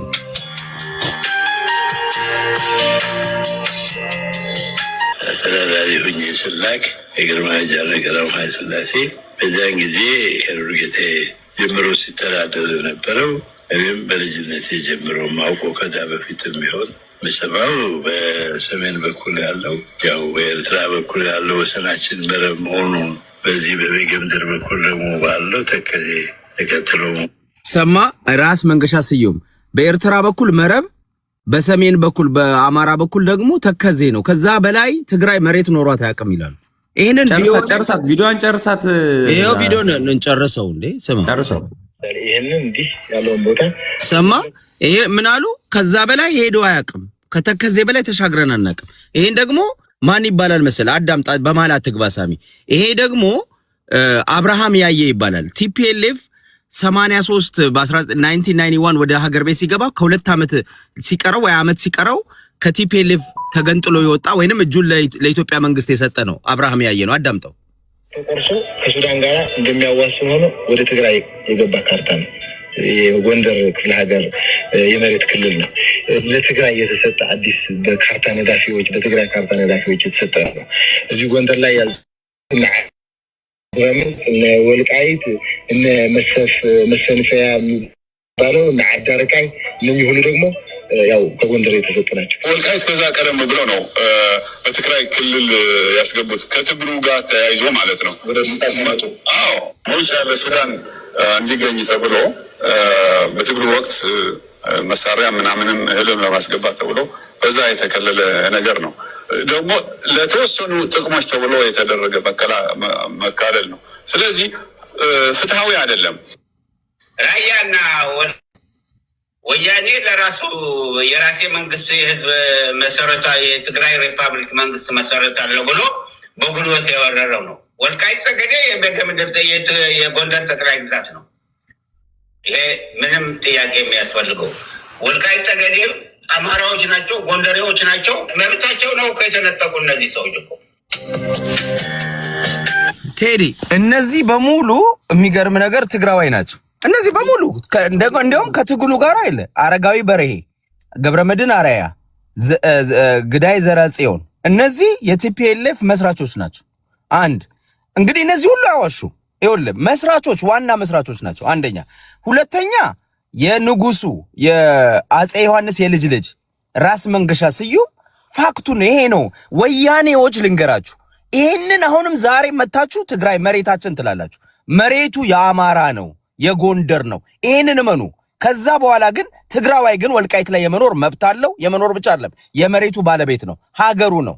ገብቷል? እዛ የኖረ ቴዲዬ መሬት የነበረው ቤት የነበረው ሀብት የነበረው ተመልሶ መቋቋም ይችላል። ገብቷል? ሀገሩ ነው፣ ኢትዮጵያ ነው። ትግራዋይ ኢትዮጵያዊ ነው። መሬቱ ግን ይካለል ቲፒኤልኤፍ ገብቶ ያስተዳድረው የሚባለው ትናንትና ጨፍጨፈን መሬቱን በጉልበት ወስደነዋል፣ ዛሬም በጉልበት እንወስደዋለን የሚል ነው። ኢፍትሃዊነት ነው ጥያቄው። ይሄ አይሆንም። ፒሪየድ። ይሄን ነው የምልህ። አመሰግናለሁ። በኢትዮጵያ ፖለቲካ ውስጥ ብሔርተኞች ብዙ ሰዎችን ሲያታልሉና ሲያጭበረብሩ የኖሩበት አንድ ንግግር አላቸው። ብዙዎቻችሁ ልብ ማትሉት መሬቱ የሁላችንም ነው፣ በዋነኛነት ግን የኛ ነው ይሏቸዋል። ባለቤትነቱ የኛ ነው፣ ግን ሁላችሁ መኖር ትችላላችሁ። ባለቤትነቱ የኛ ነው፣ ግን መኖር ትችላላችሁ። ይሄ ወደ አኒማል ፋርም ይወስዳቸዋል። ኦል አኒማልስ አር ኢኳል በት ሰም አኒማልስ አር ሞር ኢኳል ዛን አዘርስ። ሁሉም እዛ መሬት ላይ የሚኖሩ እኩል ናቸው፣ ግን አንዳንድ ነዋሪዎች ከሌሎቹ ነዋሪዎች በተሻለ ሁኔታ እኩል ናቸው የሚል ትርጉም ይሰጣል። ቴዲዬ እንደው እኔ አንተ ከኔ ጋር እንደማይገናኝ የምታወራው ይገባኛል፣ ግን እኔ ክሊር ለማድረግ ይኸውልህ ይሄ ህገ መንግስት ወደ በፊቱ ወደ ክልል 14 ክልል ወደ ራስ ገዝ እንድንቀየር የምፈልግ ሰው ነኝ። ዘረኝነት እንዲጠፋ ኤትኒክ ሆምላንድ እንዲጠፋ መፈልግ ሰው ነኝ። ግን የነበረውን ሂስቶሪካል ፋክትና የአማራን ህዝብ ግፍ ነው እየነገርኩ ያለው። አማራ ግን አልነበርን የዛኔ እኮ አንድ ጊዜ ይቀስጣቸዋል። አሁን ባለው ነባራዊ ሁኔታ አሁን እኔ የምናገረው ለትውልዱ ነው። በተለይ አሁን እኛ ለተበረዝን ምናምን እነዚህ ኢህአዴግ ሰዎች ለበረዙ ምናምን ሳይሆን አንድ ኢትዮጵያዊ ከሞያሌ ወደ መቀሌ ሄዶ ደሙን ሲያፈስ አጥንቱን ሲከሰክስ በዚህ ሳቤ ቢሆንማ ማንም አይዘምትም ነበር እኮ። አገር ተወረረች ሲባል ባድመ ወይም ደግሞ ከኤርትራ ከሻቢያ ጋር ሲባል ካራማራ የዚያድ ባሪ ጦርነት መጣ ሲባል በዛ በግራ በቀኝ ስንዘምት አጥንቶቻችን አባቶቻችን እናቶቻችን ሲያፈሱ የኖሩት ከዛ ተመልሰን እኮ ወደ ቤታችን እንመለሳለን። ተመልሰዋል እኮ ወደ ቤቶቻቸው። ሀገራችን መሬታችን ብለን ነው አይደል? አሁን ፖለቲከኞች የመሬት ባለቤትነቱ የኛ ነው እናንተም ግን መኖር ትችላላችሁ የሚል ደግሞ ንግግር ያመጣሉ። ይሄ ነው ህዝባችንን ሲያስጨርስ የኖረው። እኔ የምናገረው አንድ ንግግር ነው። ኢትዮጵያ ውስጥ ዳር ድንበሯ በተጠበቀባት ኢትዮጵያ በምትባል ሀገር ውስጥ ያላችሁ ኢትዮጵያውያን በሙሉ የአስተዳደር ወሰን አለ። ለአስተዳደር ወሰን መከፋፈል አለ። ፌዴራሊዝም ነው። ከፋፍለ ምናምን አስተዳዳሪዎችን ትሾማል። በተረፈ ግን ትግራዋይ መሬት የለህም። መሬት ቢኖርህማ ብቻህን አትዋጋም ነበር እንደ ወራሪ መጣ ሲባል ከሻቢያ ጋር አትዋጋም ነበር? ኢትዮጵያዊ ነው አሁን ብሎ ሄደው አማራ መሬት የለም፣ ሲዳማ መሬት የለም፣ ኦሮሞ መሬት የለም። መሬት የኢትዮጵያ ብሔር ብሔረሰቦች የጋራችን ሀብት ነው። የጋራ ማለት የጋራ ነው። እኩል እንወስናለን፣ እኩል እንኖርበታለን። ይሄ ጥቅም አለው፣ ይገባኛል። ይሄ ጥቅም አለው። ይሄ ጥቅሙ ምንድነው? እያንዳንዱ መጤነት ወይም ደግሞ ባይተዋርነት እንዳይሰማው የሚያደርግ ንግግር ነው። ነገር ግን ከዚህ ንግግር ይልቅ ባለቤትነቱ የኔ ነው ግን መኖር ትችላለህ የሚል ንግግር ከተጠቀምኩኝ ኢትስ ኦኬ። በከፋኝ ሰዓት መንግያ አወጣለሁ ወይም ደግሞ የኔን ጥቅም በተቀናቀንከኝ ሰዓት ወይም ደግሞ በፈለግኩኝ ሰዓት ለግጦሽ መሬት ለእርሻ መሬት በፈለግኩኝ ሰዓት ባለቤቱ እኔ መሆኔን እየነገርኩ ነው የገባኸው። ስለዚህ በማንኛውም ሰዓት አፈናቅላለሁ የሚል ትርጓሜ ነው የሚሰጠው። ባለቤትነት የሚባል ነገር መፋቅ አለበት ባይነኝ እኔ። ህገ መንግስቱም የሚለው እንደዛ ነው። እንግዲህ ተግበረ ነው አልተገበር ነው ህገ መንግስቱ እርስ በርሱ ይጣረሳል። ድጋሚ መጻፍ ካለበትም በዚህ አውድ ነው መጻፍ ያለበት። አማራው ለዛች ሀገር ደሙን አፍሷል፣ ኦሮሞ አፍሷል፣ ትግራይ አፍሷል። ብሔር ብሔረሰቦች ካልተሳሳትኩኝ ህገ መንግስቱ ኤትኒክ ሆምላንድ ፈቅደዋል። ያ ነው መቅረት ያለበት። ኤትኒክ ሆምላንድ መፍረስ አለበት። ብሔሮች መሬት ባለቤት እንዳይሆኑና መሬት የሪጂናል አስተዳደር ልክ እንዳልከው በፊት እንደነበረው ባለቤትነት የሚባለው ነገር ነው። ትክክል። ለብሔር እኮ ለብሔር የተሰጠ ነው። ኤትኒክ ሆምላንድ ነው ባለቤትነት። ሪሶርስ አለ። እኛ ስንት ሺህ ማይልስ አቋርጠን አሜሪካ፣ ካናዳ፣ ዩሮፕ፣ አፍሪካ ውስጥ እየኖርን አይደል እንዴ? ሪሶርስ ያለበት ቦታ ላይ ሁሉ ያዋጣኛል ያለ ሁሉ ገበሬ ለምሳሌ ወደ ትግራይ አካባቢ ሄጄ ሩዝ ብዘራ ያዋጣኛል ካለ ቢሮክራሲውን ነው ማስተካከል ያለበት እንጂ ነው መስራት አለበት። አንድ ትግራዋይ ወደ ደቡብ መጥቼ ማረስ ፈልጋለሁ ካለ ከዛ አካባቢ ጋር ህግና ስርዓት ጋር ከታክስ ሲስተሙ ጋር ከቢሮክራሲው ብቻ ውስብስብ አይሆንበት እንጂ መብቱ ነው። ባለቤት የሚለው ንግግር ግን ለጆሮ ይከብዳል ባይ ነኝ። በኢትዮጵያ ፖለቲካ ውስጥ መፋቅ ያለበት ንግግር ነው ባይ ነኝ። በዚህ አውድ እናወራ ለማለት ነው እንጂ ለማለት የፈለግከው ገብቶኛል። አዲስ ይህን ትገዛለህ እያልኩኝ ሳይሆን ጀስት ቢያንስ አገር እንዳያሳጣን ሁላችንም የባለቤትነት ስሜት እንዲሰማን ከፈለግን አገራችን የሁላችንም ናት። ከዛ በመለስ ባለው እንጫወታለን። አዲስ ከልብ አመሰግናለሁ። ከአዲስ ቀጥሎ ሀገረ ትግራዋይ እሺ፣ አንተን ልስማ። ቴንክ ዩ ሶ ማች ቴዲ ባይ ዘ ዌይ ዛሬ በመግባቴ እና አንተም የሆነ የአንተ ሪፍሌክሽን ራሱ በጣም ደስ ብሎኛል። አንዳንድ ነገሮችን ከአሁን በፊት በጣም ኮንፊውዥን እየፈጠሩ የነበሩ ነገሮች ትንሽ ክሊር እየሆኑ እየመጡ እየመሰለኝ ነው። ደስ ይላል። ይሄ ከአሁን በፊት ኢትዮጵያ ውስጥ ማለት ከኢትዮጵያ ወደ ትግራይ ሲዘመት የነበረውን የኢትዮጵያ ሕዝብ የያዘውን እንትን ሌላ ነበረ። አሁን እንደሚለው አዲስ ታይምስም ይሁን ሌሎቹንም ምን እያሉ እንደሆነ እየሰማን ነው። የኢትዮጵያ ሕዝብ የወልቃይት የአማራ የማድረግ ወይም የሁመራ እንዳለ የምዕራብ ትግራይ ለማስወረር ነበረ። ታዲያ ና ዝመት ወደዚህ አገር እየተወረረ ነው ምናምን ተብሎ የተሰራውን ናሬሽን አሁን የተቀረውን የኢትዮጵያ ሕዝብ እየገባበት እንደሆነ እንትን እያለኝ ነው፣ ደስ እያለኝ ነው አሁን ማለት ነው። ይሄ ቴዲ በደንብ ገብተዋል። ምክንያቱ ቅድም ከአዲስ ታይምስ በፊት የተናገረው ሰምተሃል። አሁን የብልጽግናም ይሁን የትግራይም ይሁን መጥቶ የማያፈርሰው ኃይል የወረረው ኃይል አዘጋጅተናል፣ ማንም መጥቶ እንትን ማለት አይችልም፣ መሬቱ ያስመልሰዋል ምናምን ብለዋል። ስለዚህ ውጊያው የነበረው እንደተባለው የትግራይ ኃይል የኢትዮጵያ ኃይል ላይ እንደዚህ ወቅተዋል ወይም እንደገና የትግራይ ኃይል በኢትዮጵያ ላይ እንደዚህ እየዘመተ ነው ምናምን ሳይሆን የተለያዩ ኃይሎች የተለያየ ኢንተረስት ይዘው እንደጀመሩት በጣም ግልጽ እየሆነ ነው እና የተቀረው የኢትዮጵያ ሕዝብ አሁንም በዚህ ጉዳይ ላይ ምንም እንደማያገባው ጠንቅቆ ማወቅ አለበት ማለት ነው። በማያገባው ቦታ ላይ መጠበስ እንደሌለበት ማለት ነው። አሁን እሱ ያለው እኛ አስመልሰነዋል ምናምን ነው እያለ ያለው፣ ግን የትግራይ ኃይል ወይም ወደ ትግራይ የገባው ኃይል ማንና ስንት እንደሆነ ያው እንግዲህ ራሱ ይወቀው ማለት ነው። ራሱም ስለማያውቀው በደንብ አድርጎ ማለት ነው። ሶ ትክክለኛው መሆን ያለበት ይሄ አዲስ ታይምስ ራሱ ያለውን ከሰማኸው ይሄ ወያኔ የጻፈውን ህገ መንግስት አልቀበለውም ይልሃል። በደንብ አድርገህ ከሰማኸው ማለት ነው። አንተ የምትለው ህገ መንግስቱን እንትን አድርገህ ነው፣ ተገን አድርገህ ነው። በዚህ ህገ መንግስት እንደዚህ ነን እያልኩ፣ እሱ ግን እያለ ያለው እኔ ወደ ድሮ የ14 ክፍለ ሀገር እያለ ወደዛ ነው መመለስ የምፈልገው፣ የወያኔው ህገ መንግስት አልቀበልም እያለ ነው። ስለዚህ አማራ የሚባል እኮ አልነበረም የዛኔ፣ ባይዘው አማራ የሚባል ክልል አልነበረም። በጌምድር ነበረ ሌላ የራሱ ክፍለ ሀገር፣ ጎጃም የራሱ ክፍለ ሀገር ሌላ ነው፣ አርሲ፣ ሸዋ ምናምን እያለ ነው የነበረው ማለት ነው።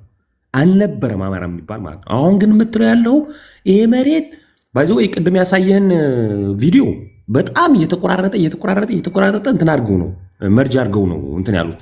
አውቀዋለሁ ይሄ ቪዲዮ ማለት ነው። ራሱ ይሄ ራስ መንገሻ የተናገሩት በደንብ ስለማውቀው ማለት ነው። ሙሉ እንትኑን ማለት ነው። ከኃይለስላሴ መጥቶ ነበረ በኃይል ከተከዜ ወደ እንትን ወደ በጌምድር ያደረገው። በጌምድር ነው አማራ የሚባል አልነበረም የዛኔ ዘሴም ሌሎችም ማለት ነው። ስለዚህ ኢህአዴግ መጥቶ አሁን ያለውን ህገ መንግስት ወይም ደግሞ የኢትዮጵያ ፌዴራላዊ ዲሞክራሲያዊ ሪፐብሊክ የምትባለውን ስርዓት ፎርሙሌት ሲያደርግ አሁን ያለውን ክልሎች ምናምኖች ለአስተዳደር እንዲመች ተብለው ባይዘወይ አንተ ራስህ ቴዲ እኛ እዚህ ያለን ሁሉ ማለት ነው በኢህአዴግ ተምረን እዚህ ደረጃ ያደረስነን እኛ በእኛ ጊዜ እኔ ነግሬሃለሁ። ድሬዳዋ 4 ዓመት ሰርቻለሁ፣ ሀረር ሰርቻለሁ፣ ገባ ባህር ዳር እንደፈለግኩ ትኖር ነበረ፣ ጎንደር ግን አዚፍ ኢህአዴግ በፈጠረው ይሄ አሁን የተፈጠረው አብይ መጥቶ ጭራሽ አሁን እኮ ምን እየተፈጠረ እንደሆነ እኮ እያየን ነው። አንድ ሰው ከአማራ ክልል ወደ ወለጋ ሄዶ እንትን ማለት አይችልም። ይቅር ቤት ሊሰራ ይቅር። ትግራይ ውስጥ ስንት አማራዎች ንግድ ነበራቸው። ስንት አማራዎች ቤት ሰርተው ፋሚሊ መስርተው የራሳቸው ኑሮ ይኖሩ ነበር። ማንም ሰው ያውቃል።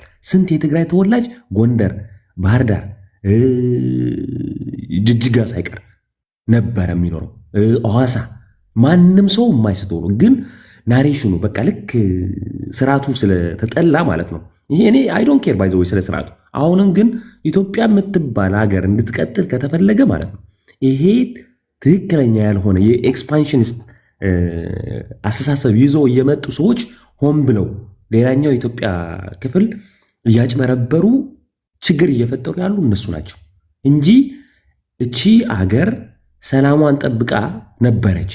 ባይዘወይ አንድ የፖለቲካና ኢኮኖሚ ማህበረሰብ ለመፍጠር ነበር የሚለው መለስ ሁሌ ሲናገር። ባይዘወይ መለስ ክልል የለው፣ ግልጹን ልንገር ማለት ነው። መለስ ኢትዮጵያዊ ነበር፣ ኢትዮጵያ ሆኖ ነበር ያለፈው። አንድ የህገ መንግስቱ ራሱ ምን ይላል መሰለ? አንድ የፖለቲካ ኢኮኖሚ ማህበረሰብ መፍጠር ነው የሚለው አልቲሜት ጎሉ ማለት ነው። ይሄ ማለት ደግሞ ምን ማለት ነው? ከባህር ዳር ከፈለክ መቀሌ ሄደ ኢኮኖሚ መስራት ትችላለህ። ከመቀሌ ከፈለክ ባህር ዳር፣ ከባህር ዳር ከፈለክ ወለጋ ወይም ሐዋሳ ምናምን ነበረ ማለት ነው፣ አዳማ። አሁን ግን ብልሽሽት ወጣ። ሰውየው መጥቶ ራሱ አሁንማ ጭራሽ ኢትዮጵያ አትፈርስም እያለ ኢትዮጵያ ትፈርሳለችም ይላል። አንዳንድ ፓርላማ ላይ ስንሰማው እኮ ኢትዮጵያ በቃ እንደዚህ እየፈረሰች ነው እንደዚህ አድርጉ እያለን ነው ማለት ነው።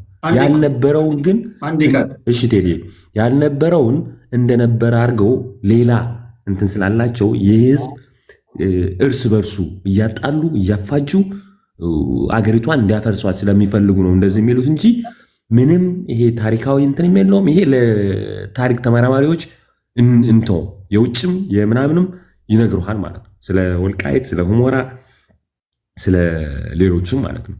ሶ አሁንም ደጋግመን የምንለው ሰላም ከተፈለገ የተፈናቃዩ አንድ መጥቶ ከወርቅ ቁፋሮ የተፈናቀሉ ናቸው ለፖለቲካ ፍጆታ ነው ምናምን የሚለው የትም አያደርስም። እውነቱን ልንገርህ ቴዲ ማለት ነው የትግራይን ህዝብ እስከ መጨረሻው ማለት ነው 1 ሚሊዮን ህዝብ ነው የተፈናቀለው ከዛ close to 1 million people ማለት ነው። ስለዚህ ይሄንን ነገር ሰላም ታደሰ ወረደ ያወጣው መግለጫ ራሱ እንደዛ ነው። ስለዚህ አይቆምም ማለት ነው። አይቆምም። አሁን አብይ ያውቀዋል። አብይ በደንብ አድርጎ ያውቀዋል ባይዘው ያለውን የተደረገውን እየሆነ ያለውን ማለት ነው። እነዚህ ሌሎች ናቸው። ስለዚህ ይህንን አስበን ሰላም የሚያመጣ ስራ መስራት አለብን ለማለት ነው የምፈልገው። ቴንኪዩ ሶ ማች ስላስገባን እንደዚህ እንትን ስላልን አመሰግናለሁ። ያው እንግዲህ ለሰላም እንስራ። አገሪቷ ሰላም፣ ፍቅር ነው የሚያስፈልጋት ብለን እናስባለን። ህዝቡ ግን በደንብ ይንቃ፣ በደንብ ይንቃ የሚል የመጨረሻ ሐሳቤን እገልጻለሁ። አመሰግናለሁ ቴዲ። ቴንክ ዩ ሶ ማች።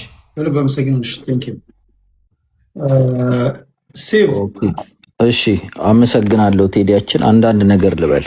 አማራ የሚባል የለም ያለው አማራ ክልል የሚባል አልነበረም፣ ግን ያው ትግራይ ክልል የሚባልም አልነበረም። በእሳቤም ከሄደ ትንሽ እንዲያም ቀደም አድርገን ከጎተት ነው የላስታና ዋግሹም ከሹም ተንቤኑ ጋር ሆኖ ከተንቤን አስተዳዳሪ ጋር ሆኖ የእንደርታውን ወይም ሹም አጋሚውን ሲዋጋ የምናውቀው ታሪክ ነው እና የክፍለ ሀገራት ጊዜ ነበር። አማራ የሚባል ህዝብ ነበር። ያው ጎጃም የገምድር ወይም ጎንደር በሚባለው ሸዋ ወሎ በሚባለው ክፍለ ሀገር ማለት ነው። አፋር የሚባል ህዝብ አልነበረም ልንል አይደለም፣ ግን አፋር በወሎ ክልል ስር ነበር። ህዝቡን አይደለም ህዝቡ ቢልማ እኔ ማስቆመው ክልልም ካለ ደግሞ ደሴም እንትን ስለሆነ ያው ኦሮሚያም ክልል አልነበረም። ባሌ ኢሊባቡር ምናምን ያው የነበሩትን ክፍለ ሀገሮች እናውቃለን። ኦሮሚያም ክልል የመጣው አሁን ነው በህገ መንግስቱ ነው። ስለዚህ የሚገርም ጉዳይ የለም። አማራ ክልል አልነበረም ስላለ ብዬ ነው። አማራ ክልል አልነበረም፣ ግን በቤገ ምድር ጠቅላይ ግዛት ነው የነበረው። እሱ እንኳን አንደኛ መርጅድ የሆነ ቪዲዮ አይደለም። ይህም ቪዲዮ ራስ መንገሻ ስዩም የተናገሩትን አውቀዋለሁ። በትክክል ነው። መርጅ እንትን የተደረገ አይደለም። እነሱ እንኳን ክሌም በሚያደርጉት እንትን እኔ ልጅ እያለሁ አስተዳዳሪ ሆኜ በተላኩትም በቤገ ምድር ግዛት እያለ ነው ተከዜ ነው ድንበራችን ነው ያሉት። እነሱ እኮ ክሌም የሚያደርጉት ይሄን ክደው አያውቁም። ከዛ በፊት ነው የኛ የነበረው ነው እንጂ የሚሉት ይሄን ክደው አያውቁም።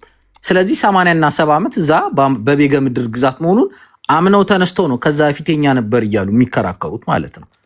እና የወልቄት አስመላሽ ኮሚቴ 87 ላይ የተረሸነውን ምናምን እስከዛሬ የነበረውን እንቅስቃሴ ምናምን የሚክድ አልነበረም። ሎጂካሊ የትግራይ ልጆች ክብሮ ምናምን የሚባል መጥቷል እዚህ ቲክቶክ ላይ እና ስነጋገራቸው ሎጂካሊ መነጋገር ችለዋል። እንደዚህ ይሄ በእንትን ነው ምናምን ምንም የሚያስኬድ የለም። በዛቻ በማስፈራሪያ ምናምን ቱትሲ ሩዋንዳ ላይ ሲጨፈጨፍ ኮርኔም ተሰጥቶት ነው ሹት ደ ዶግስ ነው የተባለው። ኪል ደ ኮክሮችስ ነው የተባለው። ውሻውን ተኩሰምታ ነው በረሮን ጨፍልቅ ነው የተባለው። እና እኔ ቱትሲ ያላልኩም ብለህ ከደሙ ነጻ አትወጣም። ይሄ ነፍጠኛ ምናምን የሚባለው ትምከተኛ ተስፋፊ ምናምን የሚባለው ኮርኔም ለአማራ ነው የተሰጠው። ትምከተኛው ኃይለሥላሴ አባት ኦሮሞ እንደሆነ አይነግርህም ይለን ነበረ ፓርላማ ላይ ጠቅላይ ሚኒስትር መለስ ዜናዊ። ማን ነው ኃይለሥላሴን አማራ ነው የሚል? ትምከተኛው ማን ነው? ግልጽ ነው ማንን ሊል እንደፈለገ። ህገ መንግስቱ ገና ከፕሪያምብል ጀምሮ የተዛባ የህዝብ ግንኙነት ይላል። አንጀስት ሪሌሽንሺፕ ቢትዊን ፒፕል፣ አንዱ በዳይ አንዱ ተበዳይ ማለት ነው። የመደብ ልዩነት ነው እንጂ የነበረው የህዝብ ለህዝብ ተጨቋቁኖ አያውቅም። የወለጋም ኦሮሞ የትግሬም እነ ራስ መንገሻ ስዩም ራስ የነበሩት ትግሬ ሆነው ነው። የጎንደሬ ደጃዝማች አለ፣ የጎጃም የወሎ አማሮች ደጃዝማቾች አሉ። እነ ኩምሳ ሞሮዳ እነ ራስ ቢራቱ ነገረ ሱዱኪ ምናምን ደግሞ የኦሮሚያ ገዢ እንትን የነበሩት እና አባ ጅፋርናን ደግሞ የጅማ ማለት ነው። እና ነገስታት ራሶች ደጃዝማቾች ከኦሮሚያም ነበሩ። እና ይሄ የመደብ እንትን ወደ ብሔር እንዲያድግ ያደርገውና እንደዚህ አይነት ትርክት የሰራብን ህወሓት መራሹ ኢህአዴግ ነው። እንዲያም ከዓለም አንጻር ውድድር ደግሞ ስናወዳድረው ኢትዮጵያ ውስጥ ያን ያክል አንጀስት አልነበረም። ያው ባሪያ ፍንገላ ምናምን በእነ አባ ጅፋር በጣም የጠና ነው ይባል ነበረ። ዞሮ ዞሮ ግን በኢትዮጵያ ነገስታት ስርዓት በኢትዮጵያ ታሪክ እንዲያም ያን ያክል ብደል አልነበረም። በኢንዱ ዛሬ ፌዴራሊስት በሆነችው የፈረደበት ህንድ ነው። አሁን በኤትኒክ ፌዴራሊዝም ስታነሳ አይ ህንድም አለ ነው የሚሉ። በህንድ እኮ ብንሄድ የመጀመሪያ ገዢ መደብ የሚባሉት ብራህሚንስ ይባላሉ። እስቲ ይሄን ሪሰርች ስራበት ቴዲ። የታችኛው አራተኛው ደግሞ ከቫይሻ እስከ 3ኛው ቀጥሎ ያሉ ሹድራስ ጫማውን ከነካ ወይ እጁን ከጨበጥክ እህል ይረክሳል ተብሎ አንድ ሳምንት ራሱን አቮይድ ያገል ነበር። ይሄን ያክል ነው የተጨቋቆ ነው የህንድ ህዝብ። ግን ትርክት አልተሰራራም፣ ጠላልት አልተደራረገም። ብራህሚንሶች ጨቋኝ ተብለው ተገድለው ምናምን እንትን አልተደራረጉም። እንዲህ የተደራረገ ህዝብ እንኳን ለአንድነት ሲል ዛሬ እንዲያም ኢንዱ ናሽናሊስት ሆኖ ደግሞ ሙስሊሙን ሲጨፈጭፍ እያየን ነው። ኢትዮጵያ ላይ ግን ያህን የመደብ ጭቆና የብሔር ግንኙነት አድርገው አንድ ህዝብ በዳይ አንድ ህዝብ ተበዳይ አድርገው ያው የመጣውን ጽንፈኝነት ብሔርተኝነት አይተዋል። ቅድም ጥንብና ያልኩት ነው ጽንፈኛ ብሔርተኝነትን ነው። ጽንፈኛ ብሔርተኝነት ያው በናዚም በተለያየ እንትኖች ምን አይነት ጉዳት እንደሚያስከትል ማየት ትችላላችሁ። በርማ ላይ ወይ ሚያንማር ላይ ሮሂንጋ ሲጨፈጨፍ ወይ በተለያየ ዓለም ላይ የሚያደርሰውን ጉዳት ማየት ትችላላችሁ። ዛሬ ላይ በወለጋም ባርሲም በተለያየ ቦታም ትግሬውም ቢሆን ኦሮሞም ቢሆን ሲዳማም ቢሆን የሚገደለው በጽንፈኛ ብሔርተኝነት ነው። ጽንፈኛ ብሔርተኝነት የሌላውን ህመም አለማየት የሌላውን እንትን አለማለት ማለት ነው። እና ይሄን ትርክት ሰርቷል ህገ መንግስቱ። ይሄ መቀየር አለበት። ቴሲሱ ነው። ልዩነታችንን ነው ስናከብር የነበረው እንጂ አንድነትን አክብረን አናቅም። የኢትዮጵያዊነት ቀን አክብረን አናቅም። ብዝሃነት ነው፣ ብሔር ብሔረሰብ ምናምን ነው የሚባለው። ልዩነታችን ኦፍኮርስ ውበት ነው። አንድነታችንስ፣ የጋራ ዳርና ድንበር ያስከበርነውስ፣ የጋራ ታሪካችንስ፣ ከወላይታ ከአፋር ከሶማሌ ምናምን ተጠራርቶ ጣሊያንን የመለስነውስ፣ ደርቡሽን ማሃዲስትን ያውን ሁሉ የመከት ነው እሱ ምናምን ሴሌብሬት ተደርጎ አይታወቅም። እና ይሄ ደግሞ ሴማይ ሶቨሬንቲ ተብሎ ይሄ ሉዓላዊነት ተሰጥቷቸው ልክ 9 ሀገር በስምነት እንደተሰበሰቡ ነው የተደረገው። ቅድም እንዳልከው እርስ በርስ ብዙ የሚጋጭ ነገር አለው። ሁለት የአስተዳደር ወሰን ለምሳሌ አርቲክል 1 ላይ ሲሄድ ስቴት ባውንደሪዎችን ለፌዴራል መንግስት ስልጣን ይሰጣል። ህንድ ላይ ስንሄድ ማለት ነው። አንዴ ቃል ሲ ኦኬ። እና ጋቨርነሮችም ለስቴቶች የሚሾመው ሴንትራል ጋቨርንመንት ነው ህንድ ላይ። ይሄ ለሴንትራል አውቶኖሚ የሰጡት ነው። እንደዛ አይነት ብዝሃነት ባለ በቋንቋም በመበዳደልም በምንም የህንድ እጅግ የገዘፈ ነው። የቀኝ ግዥም የኮመንዌልዝ ስለነበረች ከኢትዮጵያ ጋር አትገናኝም። እስቲል እንደዛም ሆኖ ግን ዩኒታሪያቸውን አሳልፈው አልሰጡም። ዩኒቲያቸውን አንድነታቸውን ማለት ነው። የኛ እጅግ በጣም የጥላቻ ትርክት የነዛ አንድነቱን የበተነ እርስ በርስ የሚጋጩ ብዙ ነገር ያለው እንትን ነው ማለት ነው። እና ዛሬም ጽንፈኛ ብሔርተኛ ለኢትዮጵያ ጠንቅ ነው፣ አፍራሽ ነው። ኮመን ግራውንድ ማግኘት ተገቢ ነው ብዬ አምናለሁ። ከሂውማኒቲ አንጻር እችን ብዬ ልደምድም። ከሂውማኒቲ አንጻር እርዳታ ማድረግ አለብን። ከእንትን አንጻር ግን ፖለቲካል ሞቲቭ ግን የትግራይ ተወላጅ የሆኑት አሁን ሳሚ የነበረው አይታል ፖለቲካል እንትን ነው ምናምን ብሏል። እንግዲህ ትግሬውን ትግሬ ጠል ልትለው አትችልም። እኛ ብንናገረው አይ ሰላራራህ ነው ለትግሬ እናትና ልንባል እንችላለን። ለዛ ነው እኔ ማለስልሼ ለመሄድ የተገደድኩት። ግን የትግራይ ልጆች እንኳን መጥቶ እዚህ ጋር እየመሰከሩ ነው። ስለዚህ ሂውማኒቲ እናስቀድም፣ እርዳታ ላይ እንሳተፍ። ፖለቲካል ሞቲቭን ግን በጠነቃ መልኩ እንትን እንበልላለሁ። አመሰግናለሁ ለምትሰጠን እድል ቴዲያችን። መልካም ምሽት። በነገራችን ላይ ኢትዮጵያ ውስጥ ፌዴራሊዝም የሚባል ገና ሽታውም የለም። ዝም ብለው እኔ አንዳንድ ጊዜ የኢህአዴግ ሰዎች ፌዴራሊዝም ሲሉ ያስቃሉ። ፌዴራሊዝም ማለት እኮ ከቀበሌ ጀምሮ ዜጎች ህዝብ በመረጡት ሰው ሲተዳደሩ ማለት ነው። የቀበሌ ሊቀመንበር ህዝብ ነው የሚመርጠው? የከተማ ከንቲባ ህዝብ ነው የሚመርጠው? ህዝብ ነው የሚመርጠው የከተማ ከንቲባ ወይስ የፖለቲካ ሹመት ነው? የክልል ባለስልጣናት ህዝብ ነው የሚመርጡት? ህዝብ ነው የሚመርጣቸው?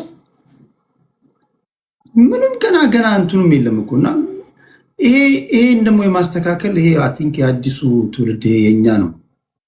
ዝም ብሎ በተደጋጋሚ አንድ ነገር ስለተነገረ እውነት ያለ ይመስለናል። ምንም ዝም ብሎ ይሄ ምንድነው ይሄ አሸዋ ላይ የተሰራ ቤት እንዲሉ። እኔ አንዳንድ ጊዜ ፌዴራሊዝሙ ምናምን በደማችን የተገነባ ምናምን ሲሉ ያስቀኛል። ምንም ገና ውሃ ያልሞቀ ነገር ነው የኛ ነገር።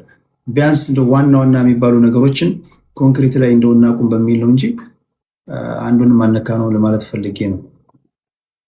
ካልፈለገ የክልል ባለስልጣን ወይም የክልሉ አስተዳዳሪ የከተማውን ከንቲባ ያነሳዋል፣ ከወደደው ደግሞ ያስቀምጠዋል። መሆን ያለበት ግን የከተማ ከንቲባ የከተማ ነዋሪዎች ራሳቸው በሚመርጡት በቀጥታ ነፃና ገለልተኛ በሆነ ምርጫ በሚደረግ ሂደት ነው። ያ የከተማ አስተዳዳሪ እዛች ከተማ ላይ የኖረ ቻይናዊም ሊሆን ይችላል። በነገራችን ላይ በምትኖሩበት አሁን ዩሮፕም ትክክለኛ ፌዴራሊዝም ያለበት አካባቢ ላይ ለምሳሌ አሁን እኔ ባለሁበት ከተማ ላይ የከተማዋ የኦንቴሪዮ አስተዳዳሪ ሌላ ሀገር ቻይናዊ ናት። ኒውዮርክ እኮ ዙራም አንዳሜ አሁን የተመረጠው እኮ ህንዳዊ ነው፣ ኡጋንዳዊ ነው ትውልዱ። ግን አሁን ነው ትራምፕ እያልፈለገው ነው የተመረጠው። ይሄን ነው የምልህ። አንድ አማራ ለምሳሌ አንድ አማራ አዳማ ላይ የሆነ ልትኖርበት የሚገባ ከተማ ከ5 ዓመት ወይ ከ4 ዓመት ምናምን ብለህ የምታስቀምጠው ሊኖር ይችላል። አንድ የከተማ ከንቲባ ሆነ ለመወዳደር ምን ያህል ጊዜ ከተማ ውስጥ መኖር አለብን? ለምሳሌ አንድ ትግራዋይ ወይ አንድ አማራ አዳማ ላይ 5 ዓመት ከኖሩና ህዝቡ በቀጥታ በነፃና ገለልተኛ ምርጫ በሚያደርገው ሂደት ከመረጣቸው የከተማው ከንቲባ መሆን አለባቸው።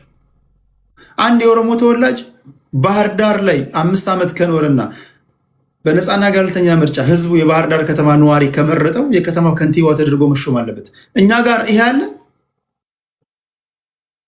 ይሄ የለም እኮ እኛ ጋር። እና ፌዴራሊዝም ገና ጽንሰ ሀሳቡም የለም ለማለት ፈልጌ ነው።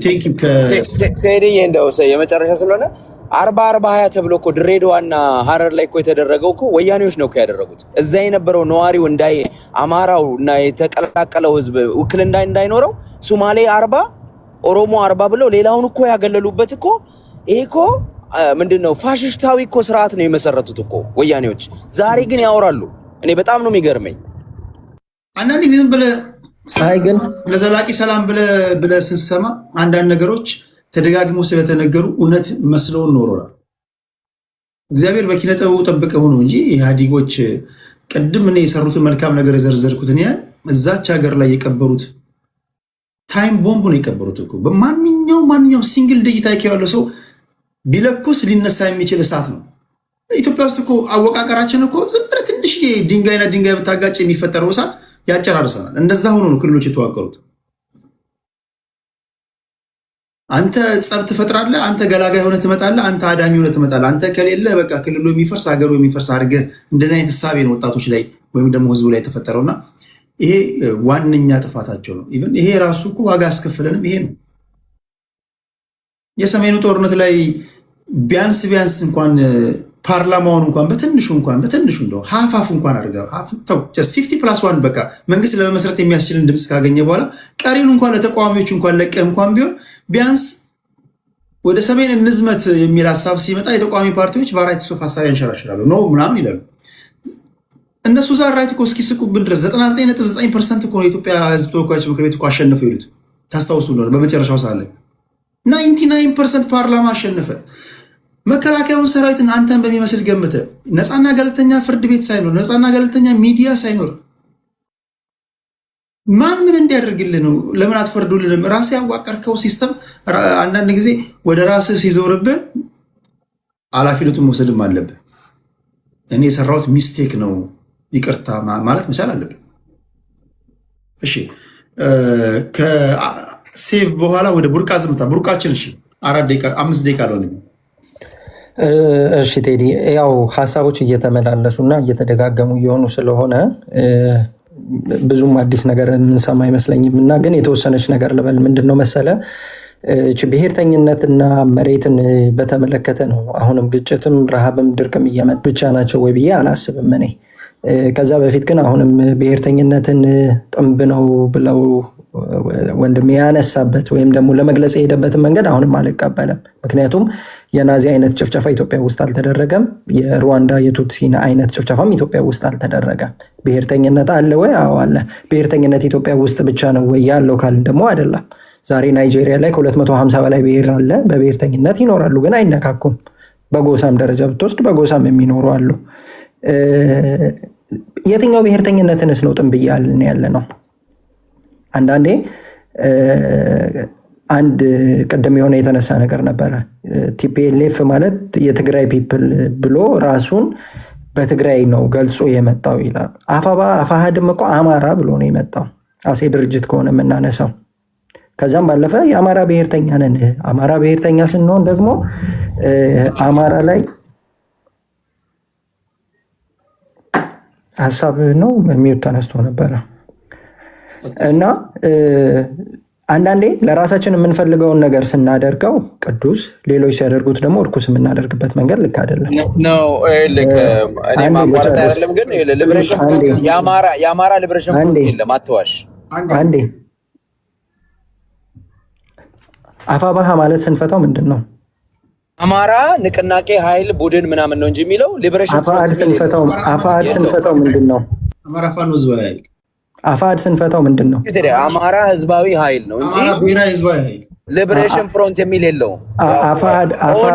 ኦነግ ሊብሬሽን ፍሮንት ነው፣ ቲፒኤልኤፍ ሊብሬሽን ፍሮንት ነው። ተገንጣይ ቡድን ነው።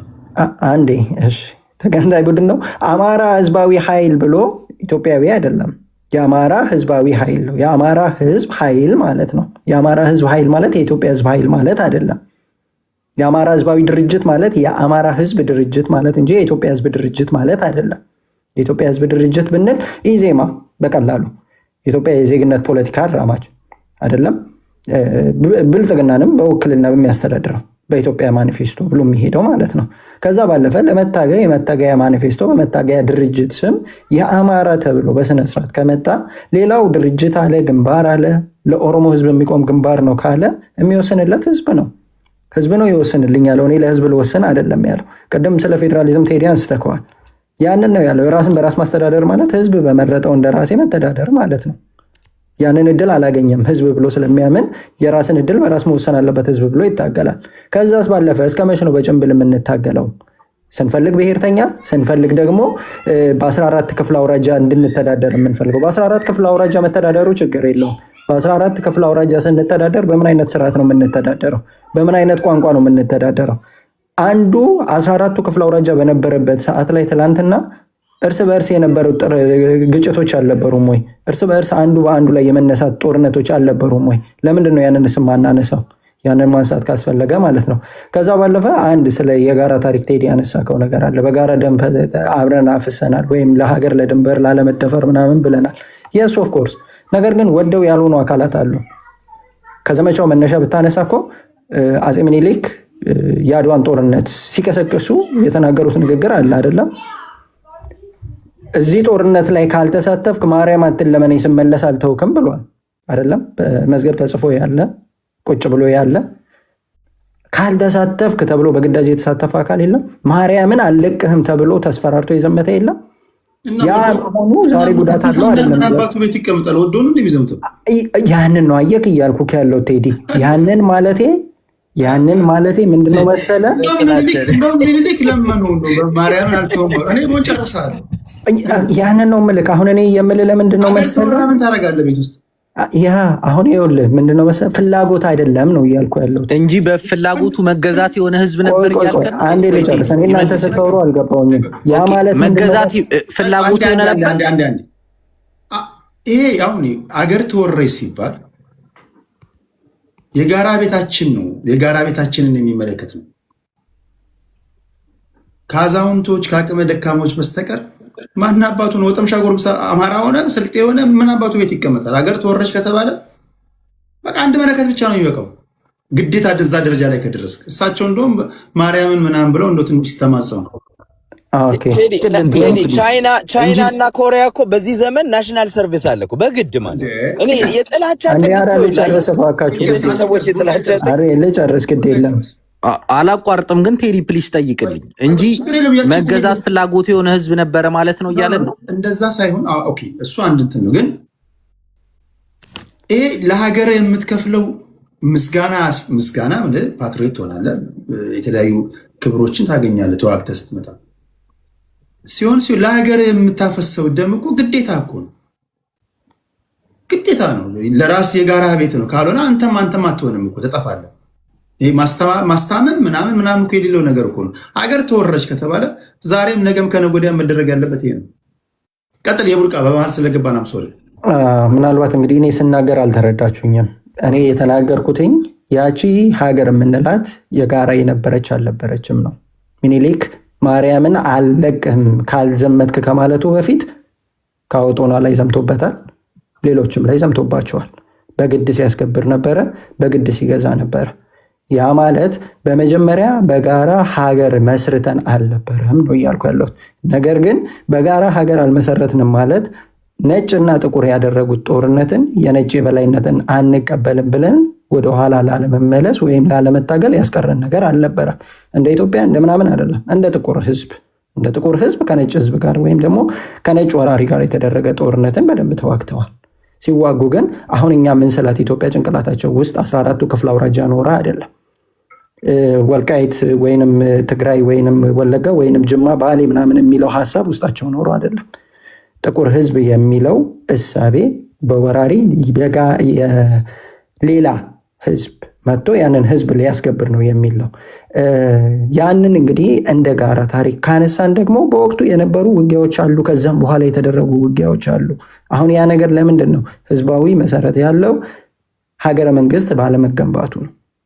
ህዝባዊ መሰረት ያለው ሀገረ መንግስትን የገነባ መሪም አልነበረንም፣ ስርዓትም አልነበረንም።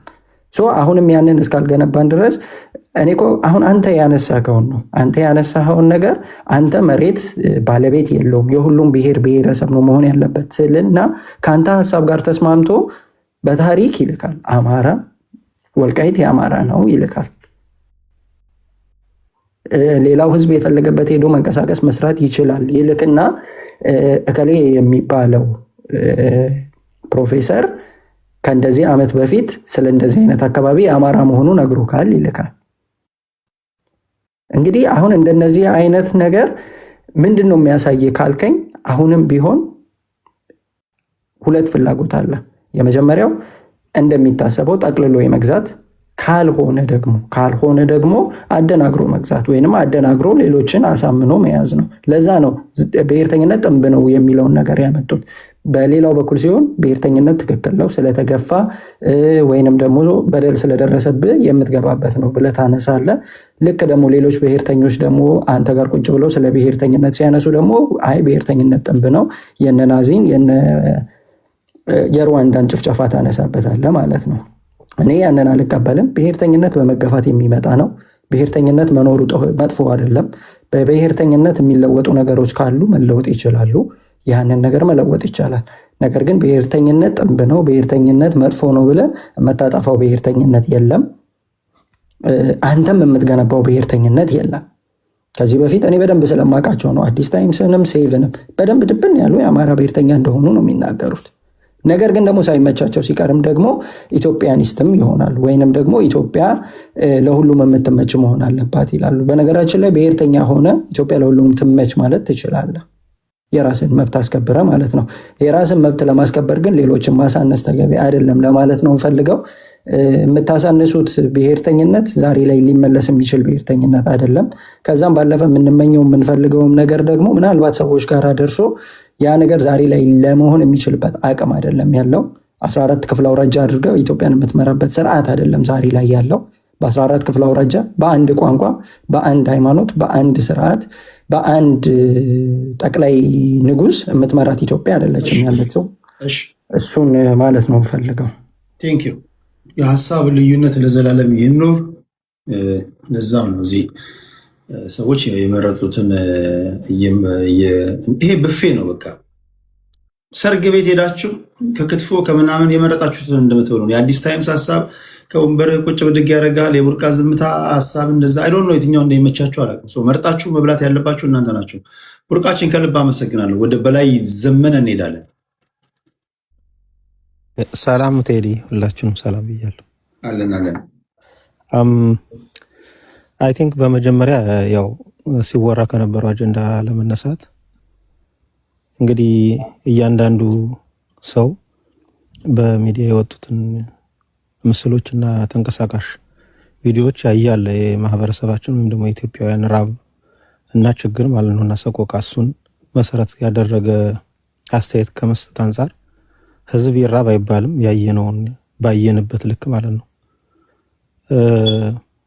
ምክንያቱም ያው ሁሉም ሰው ተቀምጠን በምናወራበት ሰዓት ላይ እኛ ጠግበን ነው የምናወራውና ከዛ አንጻር አይተን ነው የምናወራው ሁሉንም ማለት ነው። ሰው ችግሩ ምንድነው ከተባለ በሁለቱም ሳይድ በቲፒኤልኤፍ ኃይሎችም ኢቭን እዚህ ጋር የምናያቸው ልጆች የሚያወሩት ወሬ ወይም ደግሞ የሚሰጡት ዲስኮርስ ፍጹም ሰብአዊ እርዳታን መሰረት ያደረገ ሳይሆን ፖለቲካዊ ይዘትና ፖለቲካዊ ቅርጽ ያለው ወይም ደግሞ የሆነን ፖለቲካዊ አጀንዳ ክሌም ከማድረግ አንጻር ነው ትንተና የሚሰጡት ወይም ደግሞ ሰብአዊ እርዳታ ወይም ደግሞ ለሰብአዊነት መቆምን ሊያስረዱ የሚፈልጉት።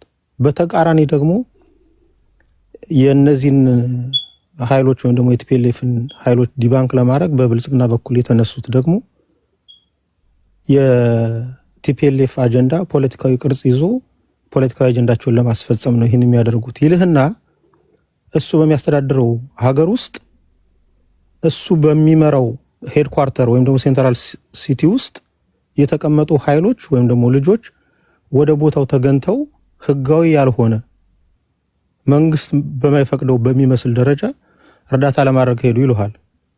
የትኛውን እንጨብጥ ነው አሁንኛ መጠየቅ አለበት? ወይ የትግራይ ኃይሎች ያነሱት ጥያቄ ልክ ነው ብለን መውሰድ አለብን፣ ኦር ደግሞ አገዛዙ የሚናገረው ንግግር ልክ ነው ብለን መደገፍ አለብን ማለት ነው። በጋራ ደግሞ የሆኑና አሁንም ሁለቱም ተነጋግረው ለጋራ ፖለቲካ ዲስኮርስ የሚጠቀሙትና የሚረጩት አጀንዳ ይላሉ ደግሞ። በዚህ መሀል አማራው በተለይ አሁን የህልውና አደጋ ያለበት አማራ መሀል ገብቶ የሚዳክርበት ነገር የለም። ነገር ግን በሰብአዊ መብት ወይም ደግሞ በሰብአዊ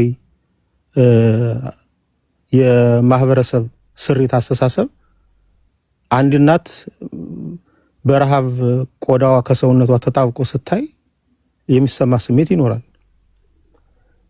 ከዚህ ተነስተ ነው እኛ ምንድነው ሰብአዊነታችን ልናሳይ የምንችለው እንጂ አሁን ቅድም ሲናገር እንደነበሩት አንደኛ የበጀት ጉዳይ አይደለም ይለዋል። የእርዳታ ጉዳይ ወይም ደግሞ የተቸገሩ ህዝብ ማህበረሰቦች ጉዳይ የተራድኦ ድርጅቶች የሰጡትና የሚያደርጉት ድጋፍ መሰረት ያደረገ ድጋፍና እንቅስቃሴ ነው ሊሆን የሚችለው ይለዋል። ይሄ ማለት ደግሞ ከመፈናቀልና ከርስት ጋር የሚያገናኘው ነገር ወይም ደግሞ መልሶ ከመቋቋም ጋር የሚያገናኘው ነገር የለም። መጀመሪያ መድረስ ያለበት የነፍስ ወከፍ ወይም ደግሞ የነፍስ አድን ጥሪን በልተው እንዲያድሩና ጠጥተው እንዲያድሩ በህይወት እንዲኖር ነው መጀመሪያ መደረግ ያለበት። ቢኮዝ እነዚህ ሰዎች ገዥ መሬት ይዘው ያው ባልተመቸ ሁኔታ ቢኖሩ ካምፕ ላይም ቢሆን ተጠልለው ይኖራሉ። እነዚህ ሰዎች የሚፈልጉት አሁን ምግብ ነው ከተባልክ ፖለቲካዊ ቅርጽ አስይዘህ ሁሉም ሰው ኮምፓሽን እንዲያሳይ ከተፈለገ መልሰው መቋቋም አለባቸው የሚለውን ልታመጣ የምችለው ፖለቲካዊ ቅርጽ አስይዘህ መጨረሻ ላይ እነዚህ ሰዎች በልተው ካደሩ በኋላ ነው።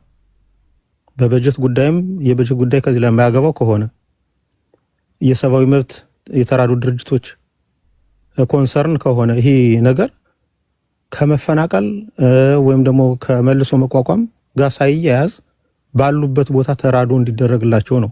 አይ ቲንክ ይህን የአማራ ማህበረሰብ በደብረ ብርሃን፣ በቡሬ፣ በጃራ በተለያዩ የአማራ ክልል ቦታዎች ተጠልለው ይገኛሉ። ወደ ቦታቸው ይመለሱ የሚለው ቅንጦት ሆኖ የሚበሉትና የሚጠጡት ነገር ደራሽ ይሁንላቸው ነው አብዛኛው ጥሪ የሚደረገው። በዚህ መንገድ አይደለም እዚህ ጋር እየተደረገ ያለው።